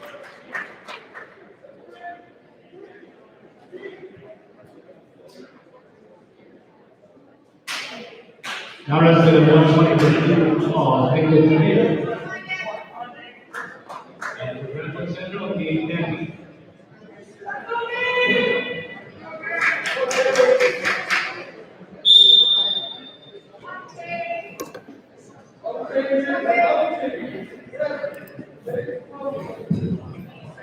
Pair of ninth graders here at the 120-pound weight class. Gabe Tandy for Grand Forks Central. Nick Spear for Cedar Falls. Tandy in deep on a single. Spear trying to counter. And they're off the edge.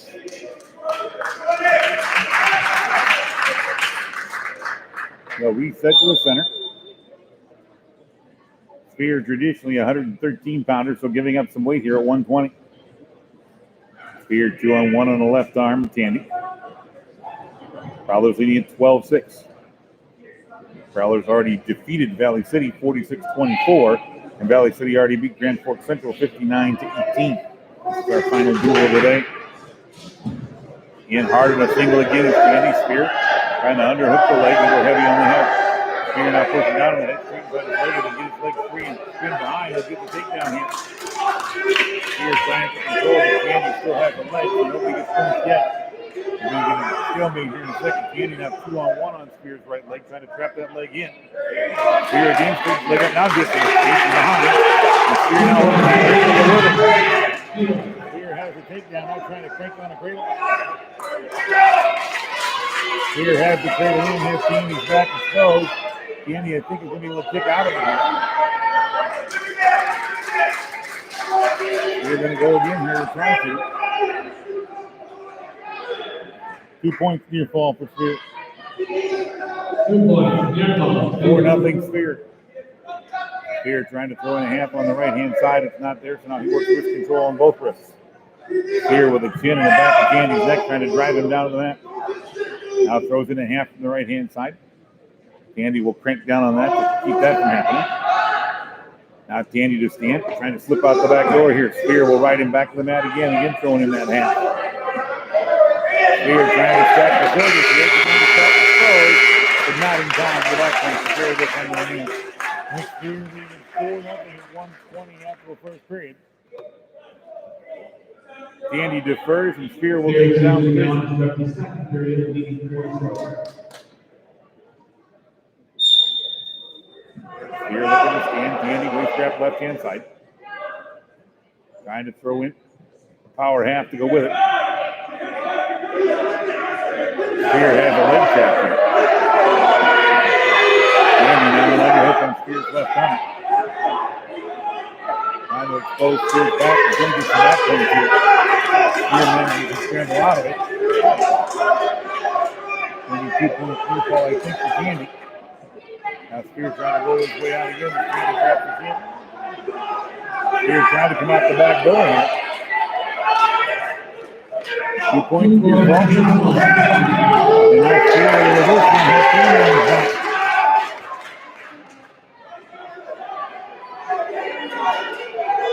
And given the reverse yet, I don't think he should have. Now we got potentially dangerous whistle here. Spear reaching for his left arm. Did not give Spear the reversal. Although he had Tandy on his back, so no surprise. Tandy will ride. Spear looking to stand again. Tandy puts in the legs right away. Tandy hard cross face trying to pull Spear back. 1 minute left to wrestle here in period number 2. Spear beating at 4-2.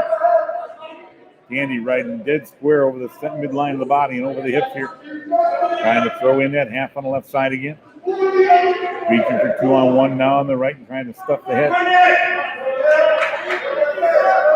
Spear looking to get back to his feet, back to his base. Spear reaching for that ankle to try and get rid of it. He can't grab the toe, however, which is what he started to do. And after he told him to let it go. Spear back to his base. Hard cross face that time by Tandy. Tandy fired that cross face into the side of Spear's head. Spear back to his base again. Tandy's ride getting a little high. Spear has the leg in. Spear looking to stand. And looking to come out the back door again. 12 seconds left period. 9 seconds. Spear holding on to a 4-2 lead right now. Tandy trying to expose him back before the period comes to an end. He's not going to have time. Spear will lead it 4-2 as we go to the third at 1 point.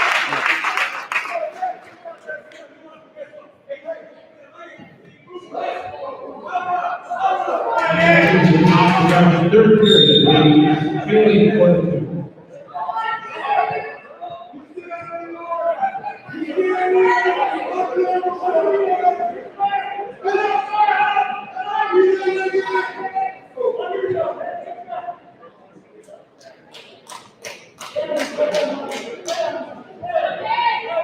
Candy puts Spear down to start the third period with Spear leading at 4-2 here. Our first 30 seconds of the third have gone by. Nobody has scored. They're in the center, and here's a stalemate. Spear back to the bottom here. Candy will ride on the left side, put the waist strap in from the right. And there's a caution on Candy. Candy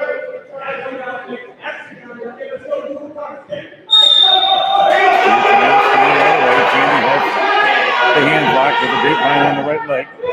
Spear going to turn back in. Candy called for locked hands. That'll get Spear a point for a penalty point. Penalty point hasn't been scored yet, but the locked hands is signaled. It is a penalty point for Spear. He leads at 5-2.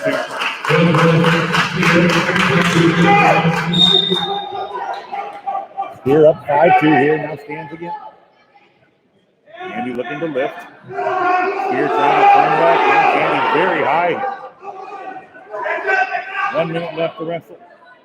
Candy trying for that power half on the left side once again. Spear cleaning that neck, lifts the stand.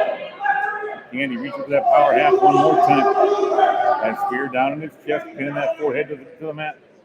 Spear holding to a 5-2 lead here, trying to free his arms from that power half. And we're going to get another stalemate. Another stalemate whistle here. And he's back to the ride. He's been there a long time. They gave riding time. He'd have riding time points easy. But they don't do that with the left arm. Spear trying to circle out of it again. Candy again traps that left arm. Down to 30 seconds left. Spear trying to get back to his base one more time. He's got his hips elevated. Now needs to get his chest up. Candy stuffing the head here. Spear back to his face and trying to stand. Candy throws in across face again. 16 seconds left. Spear clinging to a 5-2 lead here. Candy needs to turn him. There's a whistle for another stalemate, I believe. Or potentially dangerous this time. 11 seconds left. Candy will ride left side again. Spear stands right away. And there's that locked hands and another penalty point.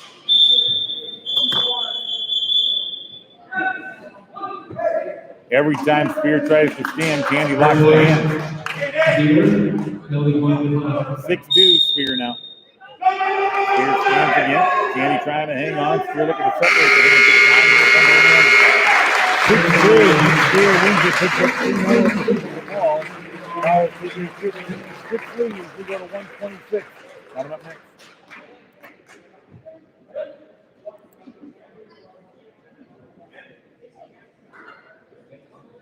Now wrestling for Green River Falls at 126, Anthony Peralta.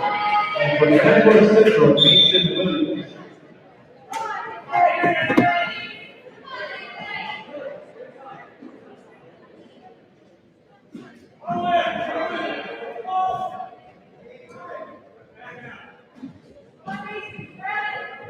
Anthony Peralta for the Prowlers, Mason Williams for Grand Forks Central here at 126. And Williams quickly will take it.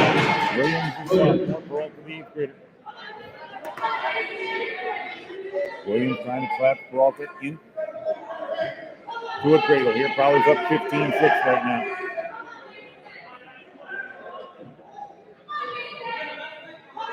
Williams has the cradle, but so far has not been able to get Peralta to turn.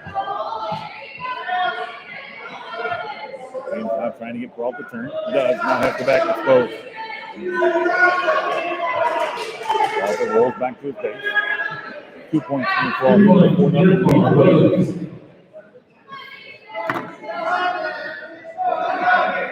We start the parade at 132. Coming next is the Falls. Now Peralta back on his back again. Williams will get the ball here.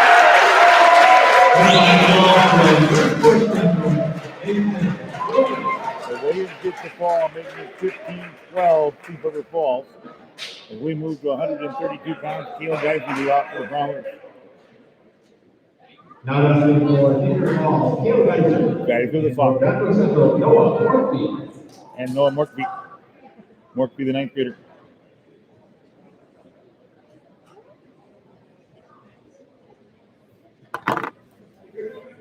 Waiting here to get everything set and now ready to go.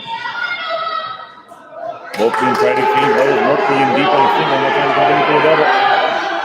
Guys are down from one leg, tries to convert it into a throw. Does, but his knee is off the mat, so no points. Good job of counter wrestling by Geyser to turn that into a throw.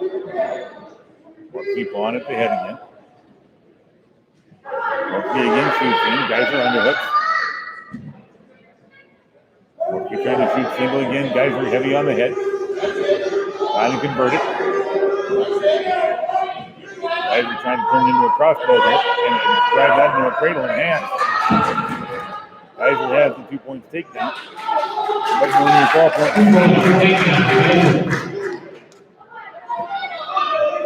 2 point takedown, Geyser. Geyser now working on the cross sticks, now reaching for the left side. Standing cradle here as Morky stands. Geyser gets the cradle in, gets Morky turned, but loses the cradle. Geyser's going to score back points.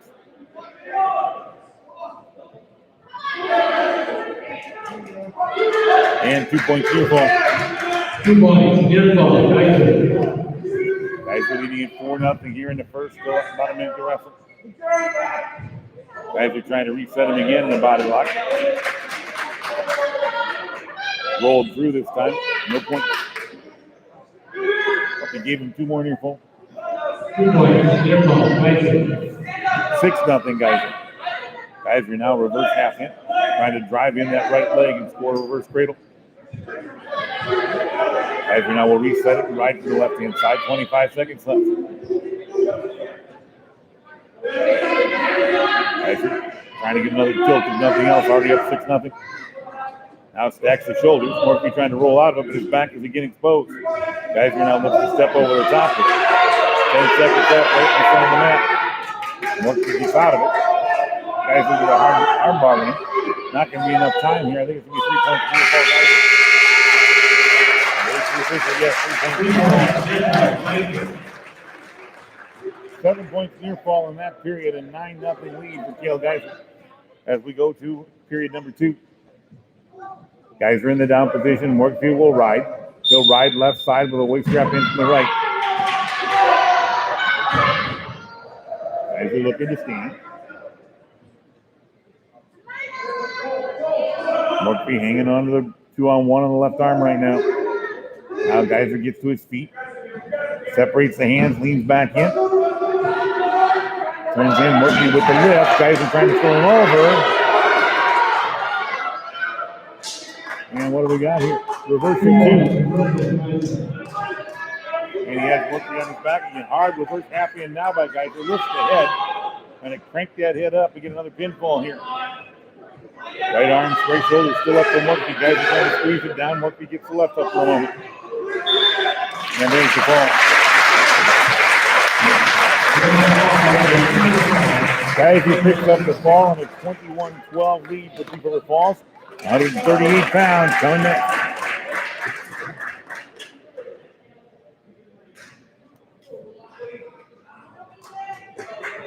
Now wrestling for Thief River Falls, Chicken Wing, for Transport Central, Aiden Jack.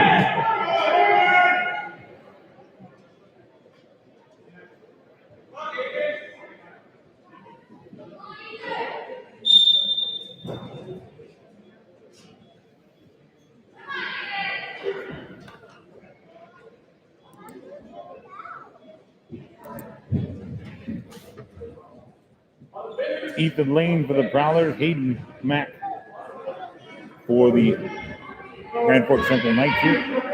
Mack is a junior, Lane, of course, is a freshman.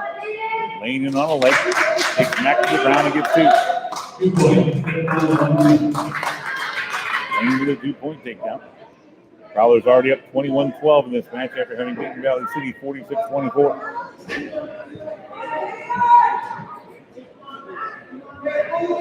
Five of the 7 matches that have been completed, of the 6 matches that have been completed via pinfall. Now, Lane has the cradle in and has Matt kicking. Left knee all the way to his chin is Matt, and there's a fall facing Lane. Lane using that leg. 27-12 as Ethan Lane gets the victory. 145-pound weight class due next. At 145, out will come Griffin Lundy. Now wrestling for Thief River Falls, Griffin Lundy, and for Central, Jason. ninth grader. And Jaden Hickey.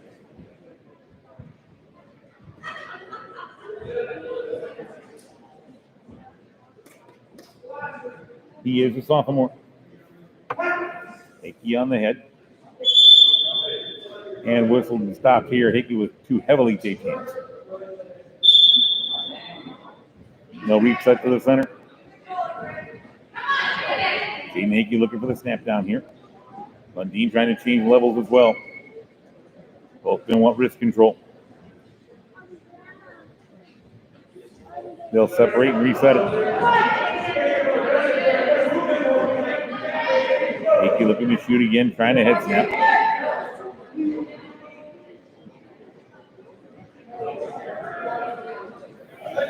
Lundeen near the edge of the mat from the Grand Forks Central bench. They'll separate and step back to the center. Lundeen gets Hickey to change levels. Lundeen fakes a shot and comes up on the head again.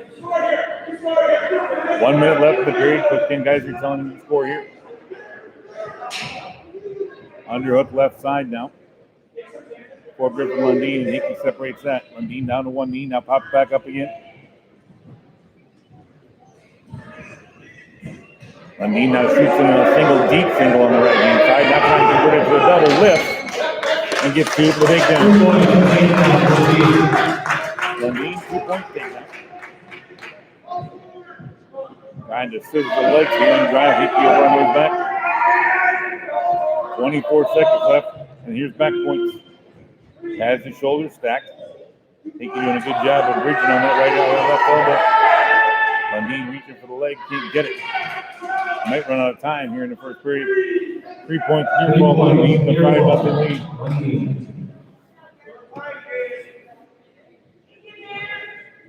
Lundeen working on the goal again. It's no points. First period comes to an end. 5-0 Griffin Lundeen. More in a moment.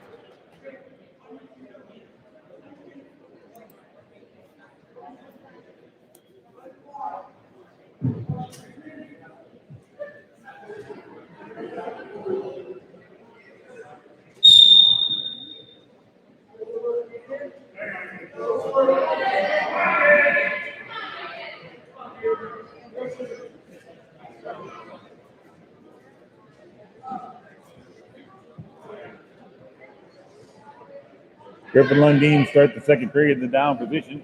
Hickey gets up high as the legs in on both sides, trying to lace in the legs around both hips of Lundeen to get him turned, and there's a whistle for potentially dangerous as he cranks on that left arm. 5-0 Lundeen from the first period. As we work here in the second. Hickey and a power Lundeen level, got a quick count, but not enough to get back points. Hickey has Lundeen's legs trapped. Griffin needs to free his left leg. Hickey up high, a little figure four on the waist here. Lundeen trying to step his way out the back. Lundeen frees his leg and gets the reversal. Reversal for Lundeen. Now a hard half in and have Hickey's back and throw. Hickey rolls through, but it's 2 points here for Lundeen. 9-0 Lundeen here. Hard cross face from the left. Lundeen trying to scoop in that cradle.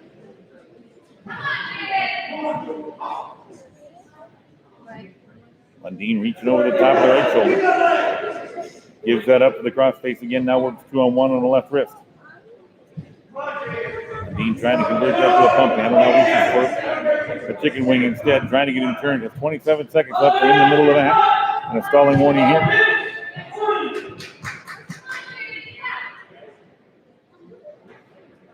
Lundeen trying to drive him over one more time.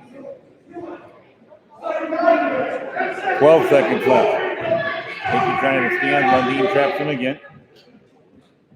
Lundeen with a grapevine on the right ankle this time. That'll end the period. Lundeen up 9-0 after period. Third period coming up in a moment at 145.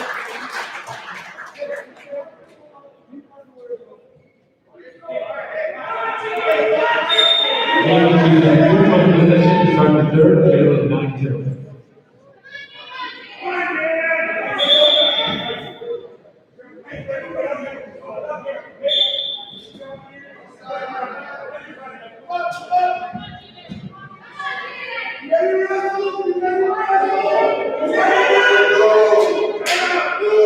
Hickey chooses neutral position, shoots. Lundeen counters. Now Lundeen trying to convert a crossbow and has a 2-point takedown. Lundeen now up 11-0.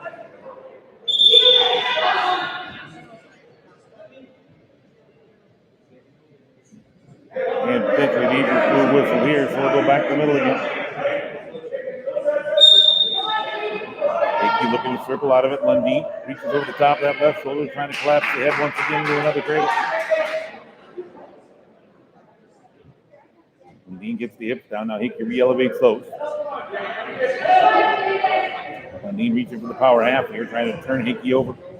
Minute and 10 left. They're right in the center of the mat. Lundeen now has his cradle set. Trying to step over the top and convert it to a spladle here.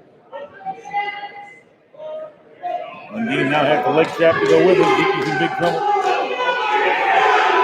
Lundeen has one shoulder down, now the second. We're taking a look. He's got his 3 points against the ball. Griffin Lundeen scores a fall in the third. 33-12 to the result.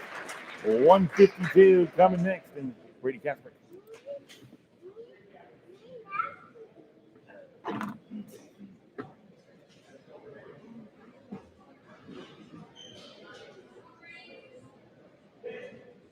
Now wrestling for Kindergarten, Brady Casper, and for Redwood Central, Brady Williams.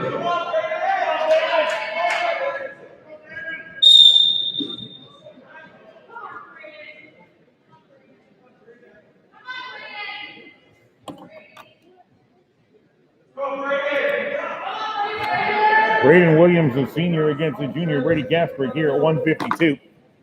Kasprick has a double overhook in right now, looking for that throw.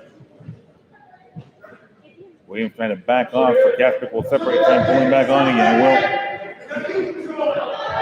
Williams shoots a single. Kasprick reaches in on a double, traps the legs, and gets two for the takedown. Kasprick looking to the head.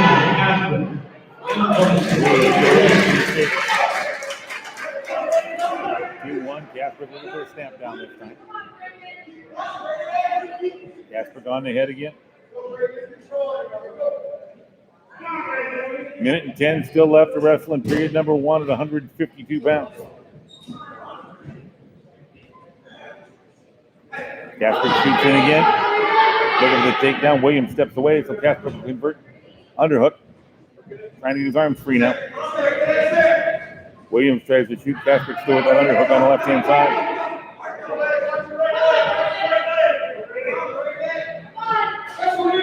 Kasprick near the edge of the mat. Kasprick trying to pull Williams back on, but they'll go off the edge on a stalemate and back to the center.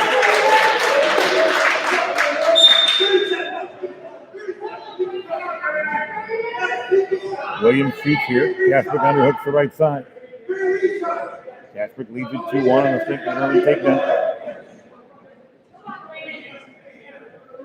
Kasprick heavy hands on the head.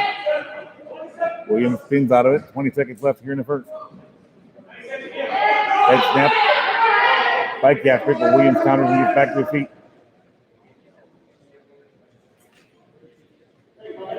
Down to the final 6 seconds. Our first period is going to come to an end with Brady Kasprick leading it 2-1 at 152.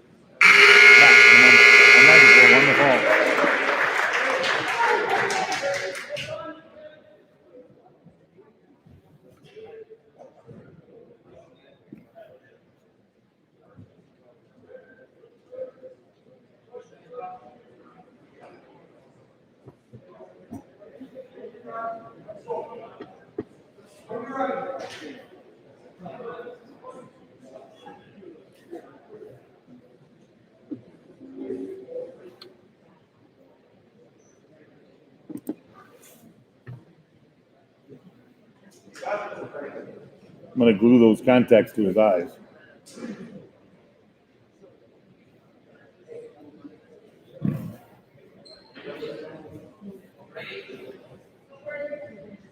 Williams shoots down to start the second period, trailing 2-1.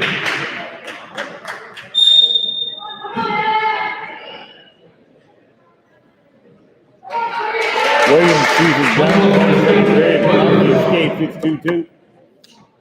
Both back on their feet, an extended break here between periods of Kasprick got to fix the contact line. Casper underhooks the left side, overhooks the right, reaching for that leg. Williams back and away again. Now Williams goes through. Casper trying to counter with a standing wizard. Williams not trying to hook up a body lock. They're right in front of the trainer on the far side of the mat. Casper looking for the throw. Powers it through on a standing wizard, but they're off the edge. 2-2 our score here at 152 pounds. River Falls leading the team match 33-12.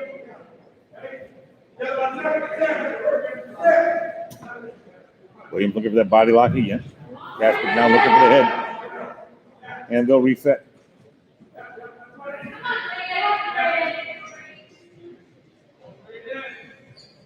Again looking for control. Casper, one little arm check, nothing there. Now shoots in a single. Williams falls. Casper ducks out of the heavy on the head, tries to spin behind. They're near the edge of the mat and off the edge. 51 seconds left in the second, and what is a 2-2 tie right now? Casper underhooks the right side.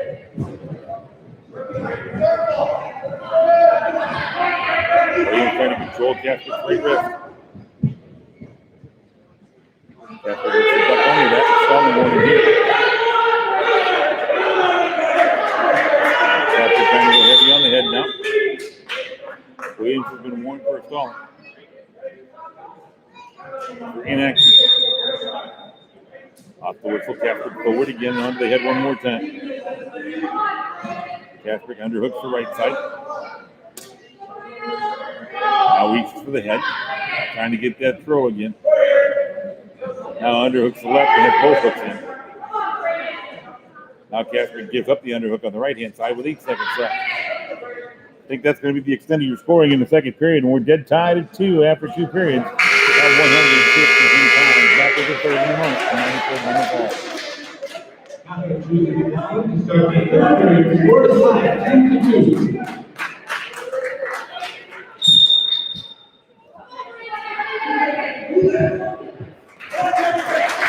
1 point to Katie Casper.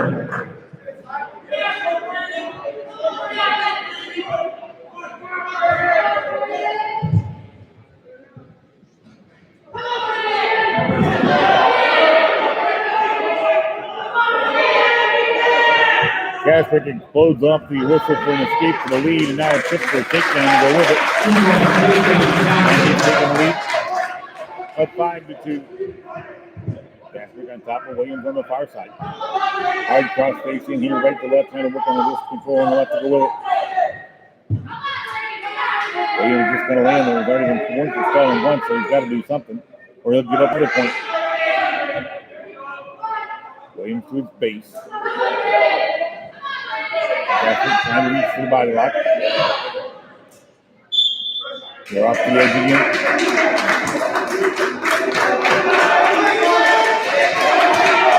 Five-2, Casper leads here with a minute and 2 left.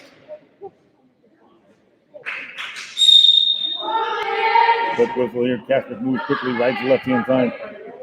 Casper looking for the underhook. Trying to ride the midline of the body, reaching over that left shoulder, has the waist strap into the right. Pulls Williams down to his belly, now trying to turn him over. Casper driving in the hand. Now trying to put a power half in from the left-hand side. Williams 35 seconds left. Williams with the stand, Casper again with the waist strap into the left, controls the hips. Williams does stand, now Casper reaching across it. Looking for a power half and finish him. Williams trying to escape.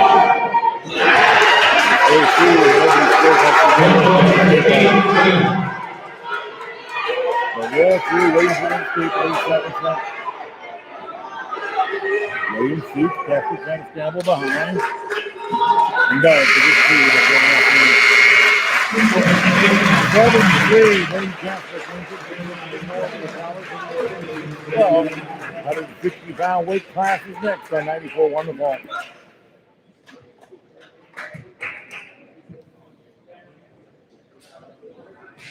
Now wrestling at 160 for Keith River, Brandon Zimmerman, and for Billboard Central, Mike Erickson.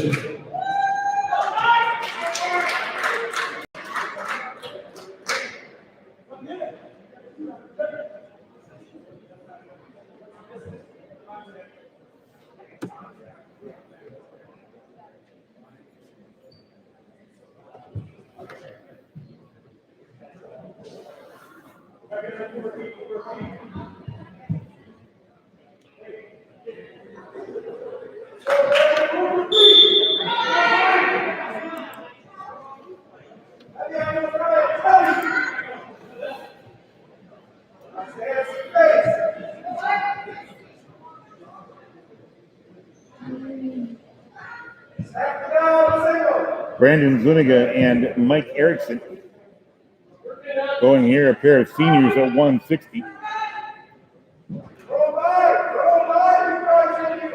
Zuniga looking for the throw. Erickson slips through it and now tries to duck underneath. Both been back to the feet. Erickson now looking for the throw. Erickson with the body lock. Zuniga with the headlock. They spin.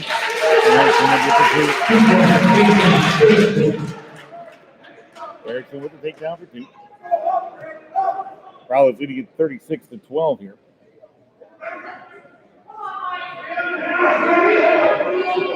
Hard power half. Hard cross face in there. Zuniga trying to post to get up. Going to the great volume from the left hand side. Zuniga trying to pop his way out. Does. And he's going to reversal.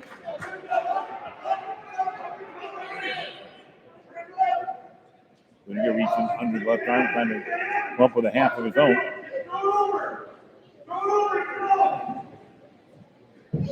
Now with the waist strap into the right hand side. Williams trying to sit back into that, looking for the switch.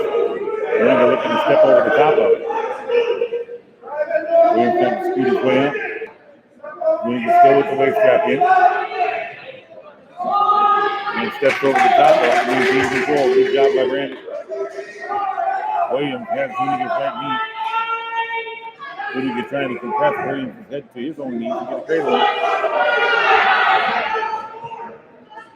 Williams to his feet, turns back in. And after 1, it's 2-2. Here at 160 after this weight class. We have 4 left on the day. Zuniga chooses down. 2-2 entering the second.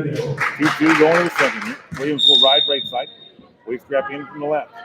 Zuniga sits back into it. Williams trying to put the legs in here. Now reaching for the power hand. Zuniga trying to separate those heels. Now Williams can put it to a figure 4.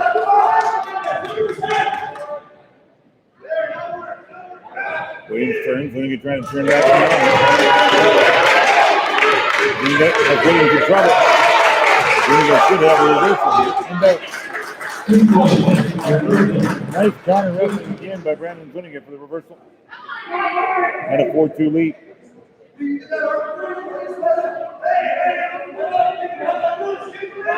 Zuniga trying for the half here. Looking for that crossbow. As it's heading the side of Williams. Williams going to belly out and not turn. So Zuniga has to let it go and start again. 1 minute left here in the period number 2. At 160 pounds, Brandon Zuniga leading over Mike Erickson by a score of 4-2. Zuniga picks an ankle here. Now reaches back for a chicken wing on the right hand side. Zuniga trying to power it through here. Williams did a good job of keeping his arm out. Now Zuniga with a hard cross face.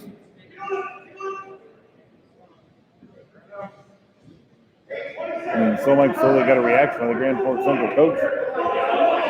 18 seconds left here in the period. Zuniga now picking that left ankle, reaching over the top again. He'd love to get that cradle hook there. Zuniga has it. And has Erickson on his back. Then force him back country. Erickson kicking 6 seconds, 5. Erickson still kicking. Zuniga trying to get the fall before he throws something in. He should get 3.3 fall in there. Zuniga leads at 72 as we go to the third here at 160 pounds. Erickson will choose the down position. Zuniga will ride left side with a waist strap in from the right. Off the whistle. Erickson tries to turn back into Zuniga. Zuniga will go hard cross face on the right hand side. Putting 2-on-1 on the left shoulder, trying to get Williams turning. Erickson turning again. Once again, trying to collapse that head to the cradle. Erickson a good job of avoiding the cradle this time. Going to get chopped with the arm. Now there's that hard cross face again. Erickson gets hold of Zuniga's right knee here. But Zuniga will expose the back again. Erickson will sit down, wait for the through it. The Zuniga's got 2 for sure. 2 points to the ball. And a 9-2 lead for Brandon. And hard cross face in here again. 1 minute and 10 seconds left here at 160 pounds. And Brandon Zuniga up 9-2. And the Props leading the match 36-12. Williams back to his base. Zuniga trying that hard cross face again. Now he reaches across on his falling warning here on Williams. Erickson, excuse me. Erickson now shoots in. Trying to step in on a switch, but Zuniga traps him to get 2 on here, folks. 11-2 Zuniga. 45 seconds left. Good job of counter wrestling in this fight by Brandon Zuniga.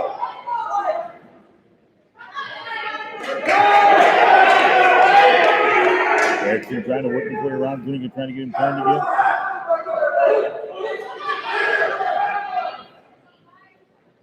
Two on one on the left arm. 20 seconds left. Zuniga with the big lead at 11-2. And he rolls through it. Erickson gets him on his back again. More back points for Brandon Zuniga.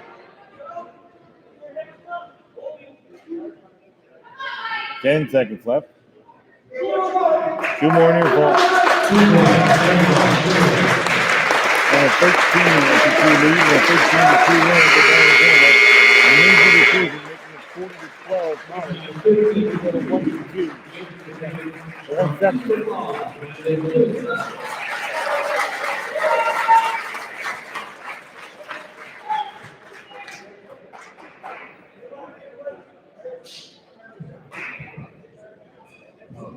Now number 170 from Peter Ball, 40 people.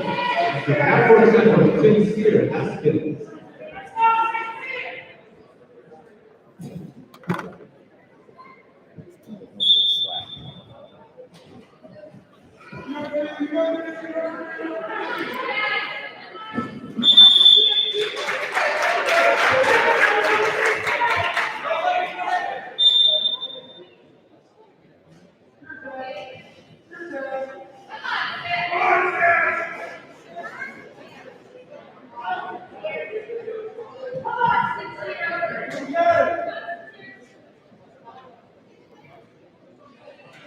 Cody Weenan and Sincere Haskins both weighed in at 160, wrestling here at 170. Weenan in an early ankle pick, but Haskins countered and they went off the edge of the mat and they're back in the middle. Nobody has scored yet. Now Haskins gets for a single. Weenan traps that. Haskins likes to slap at the head. I noticed that in his matchup against Valley City as well. Haskins now looking for an arm drag. Weenan shoots in on a single instead on the left-hand side. Haskins trying to underhook the leg. Weenan needs to lift that leg. Haskins going heavy on the head here. Weenan stands, has the leg lifted. Haskins trying to control the hip. Weenan steps in. Now trying to convert it into a double. Does lift. And steps through for 2.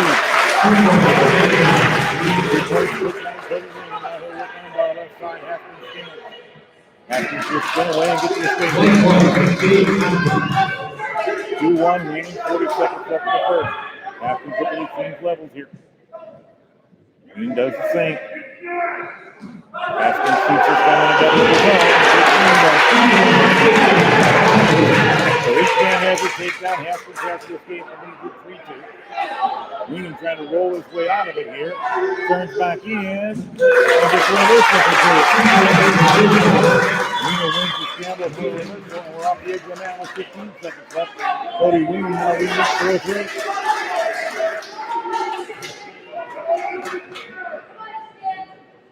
Weenan will ride here. Haskins to the center of the mat. Weenan will ride left side, waist wrap in from the right. Haskins turning back in. Weenan got a back explosion in just 1 count, but not enough to score points. Haskins looking to stand again. Weenan again trying to pull him Cody's back. 5 seconds left. That's how the first period is going to come to an end. Cody Weenan at 4-3. After 1, back in the match. Off 9 for 1 to ball.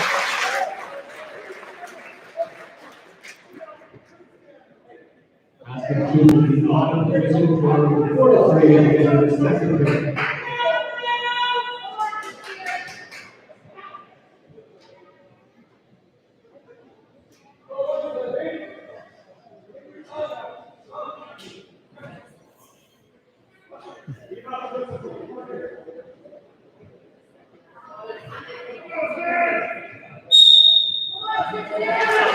Haskins will scoop right away to start the both being back on their feet again. Both playing the head tap. Union now tries to change levels. Now Haskins shoots in the single. Union got him standing with it. Both being operation there. Each man has a takedown. Haskins has 2 escapes. Union has a reversal. That's our 4-4 tie right now. Union shoots ankle pick again, gets the ankle high. Haskins tried to jump and pivot his way out of it. Union catches him. Union deep reverse Haskins. Has the back exposed. Haskins going to roll his way through it. I don't know if that back Union ball for Union. Union now up 9-4, trying to power him over again. Union arm bar left hand side here. Haskins trying to get to his feet. The ball toward the edge of the mat here. And off the edge, he should be 1-3. Not sure what Haskins tried to pull there. It almost looked like a karate kick. Union had his ankle elevated above his head, over his shoulder, and Haskins leapt off the 1 foot he had on the mat and spun, trying to get Union to lose control. Haskins steps back in on Union here, throws his legs over the top. Union has the head, but a reversal scored for Haskins. And a reversal scored back for Union. And now Haskins stands. And they're off the edge. Union still has control. 11-6. Is our score in favor of Cody Weenan here in the second period. Well, it's been a very active match at 170. Weenan trying to break Haskins down again, working 2-on-1 wrist control here. Haskins trying to control Weenan's right hand. Weenan with his head in the middle of his chest and in the middle of his back, trying to force him down the mat. Weenan reaching for the half. Now with armbar left hand side. Now Haskins stands. Weenan traps him again. Haskins trying to stand his way out and off the edge. 18 seconds remaining in the second period. Haskins back to the down position here. Quick move. Weenan traps him, pulls him back, and Weenan keeps at the clock. Never let him see that, but Weenan now exposing Haskins is back again. Cody's going to get more near fall points here. Haskins scrambles, spins. Trying to put it up. Here's ball. 1 point. 14-7, Cody Weenan after 2. We go to the third in a moment here at 170.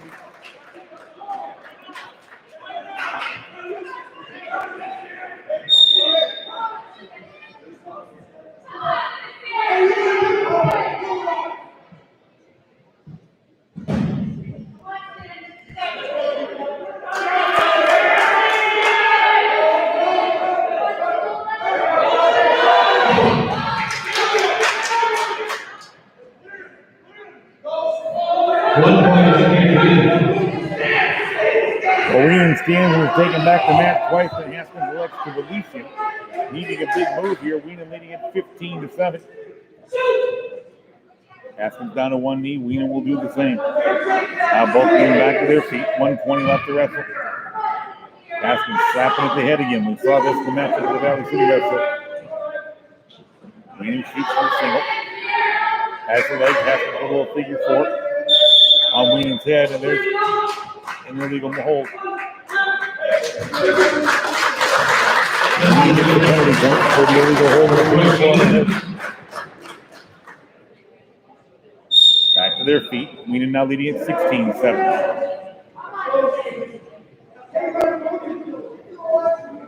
Again, Haskins pawing at the hit. Tries to shoot. Weenan now. Beats the fourth. Haskins stuffs the head away. Now they'll stand again. Weenan now stuffs the head himself, going heavy on him. Haskins in on Weenan's left leg. Weenan trying to see Haskins' head to his left leg. Weenan now with the cross face and giving 2 more. 14-7. Leading by 11 with 35 seconds left. Wheaton now turning Haskins again, getting more back points.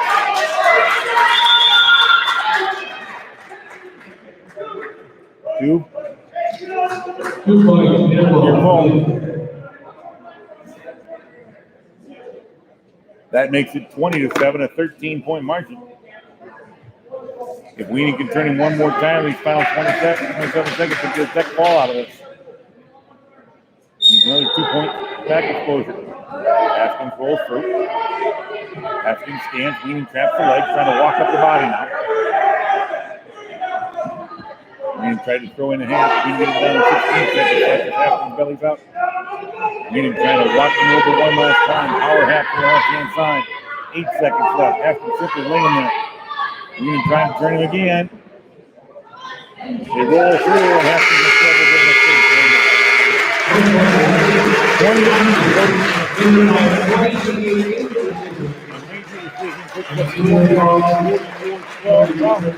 182-pound weight class coming in.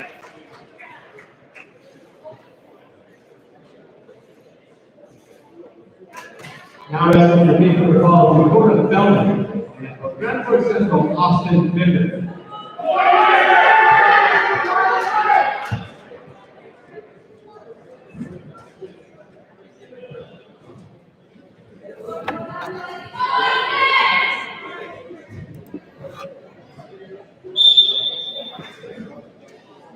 £182-pound weight class, Dakota Feldman and Austin Bicker. Feldman right away went for the body lock. Feldman loves to throw. 182, 195, and 220 are all that are left. Feldman reaching for the body lock again. Bicker separates. Bicker in on the head. Feldman underhooks the right hand side. Overhook now over the left. Over the headlock. Feldman steps back on a throw. And both men scramble their feet. Nobody scores. Bicker has the body lock. He wants to throw Feldman. Feldman has the body lock. Both men trying for a power throw. Bicker steps in. Feldman steps behind. They scramble.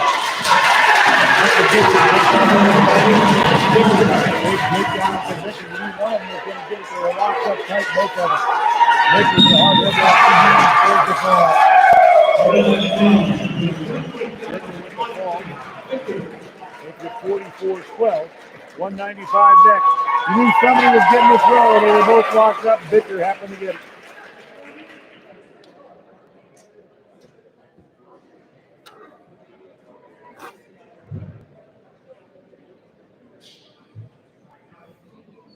Now wrestling for Deeper Falls, Mason Dickerson, and 195 Bradford Central Michael Ferguson.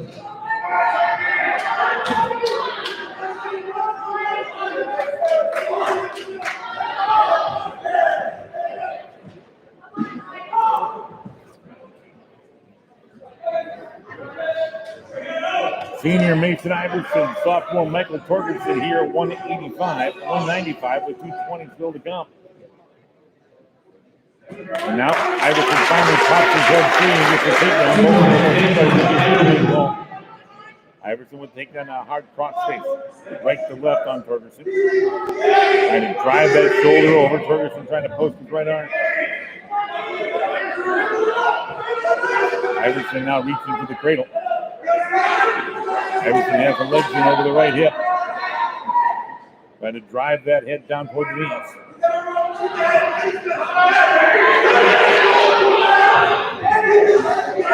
Cradle hooked.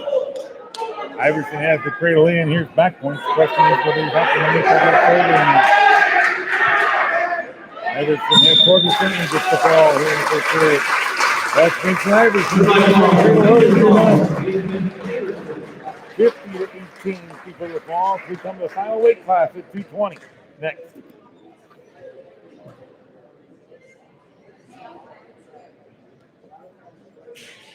And our final match for today is 220 from Deeper Falls, Jordan Sargent.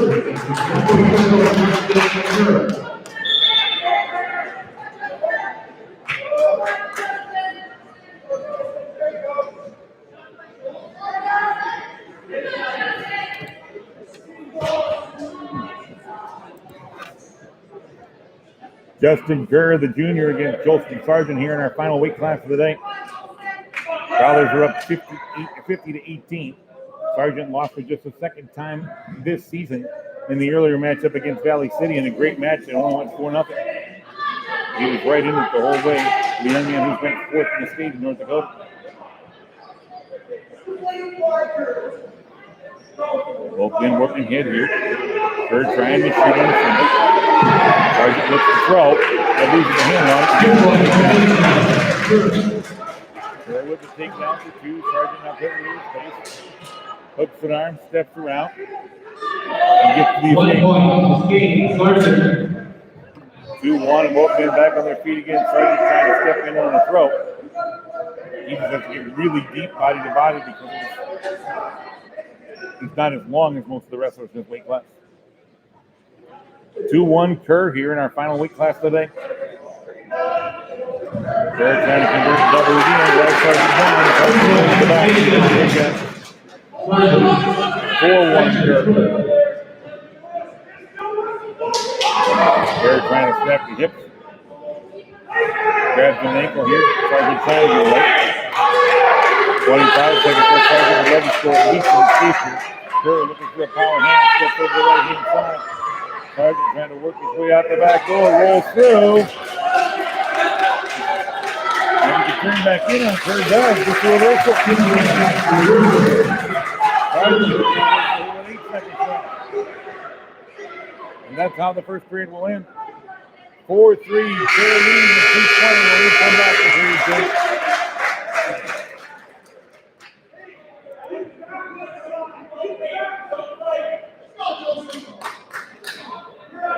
Sargent is down 54-3. He'll be given an escape and now the 4-4 start the second.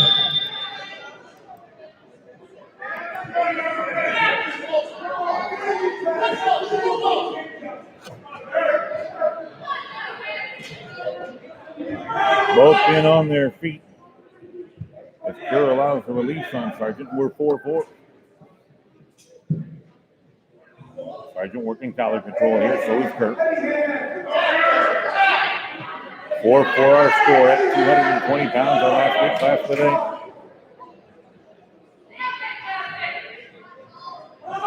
Sargent trying to pummel his way in here.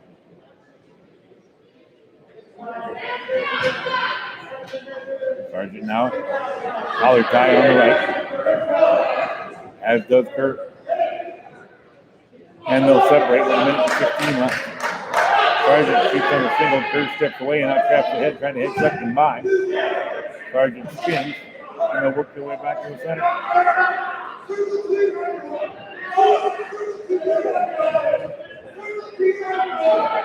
Kerr, Sargent with underhook on the left-hand side, Kerr backing away here.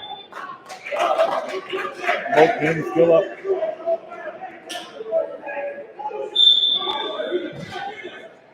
For our score. Final 45 seconds here in period number 2. Sargent with the underhook on the left-hand side, overhook on the right now, trying to reach for the grip. Kerr just long enough to stay away from the feet. And we'll go back center again. Kerr on the head, Sargent steps in on the underhook on the left, trying to get in deep. Kerr looking for the throw, so Sargent is getting through the takedown. Sargent rolls him through on the reversal. Sargent beats the first half and drives Kerr over in a 6-6 time. Sargent disappears. And the good news gorilla doesn't again. 56-18 in the final. People who falls into close discovery coming up. We want to take everyone for joining us here today at the United States.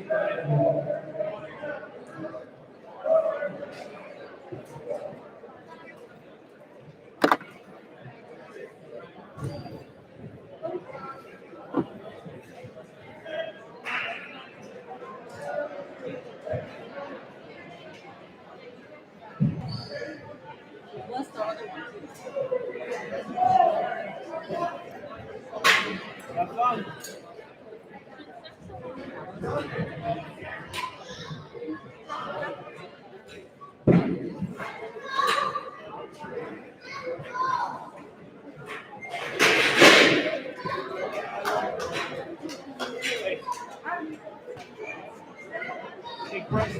What about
Well, Jill's matches are always entertaining. Yep.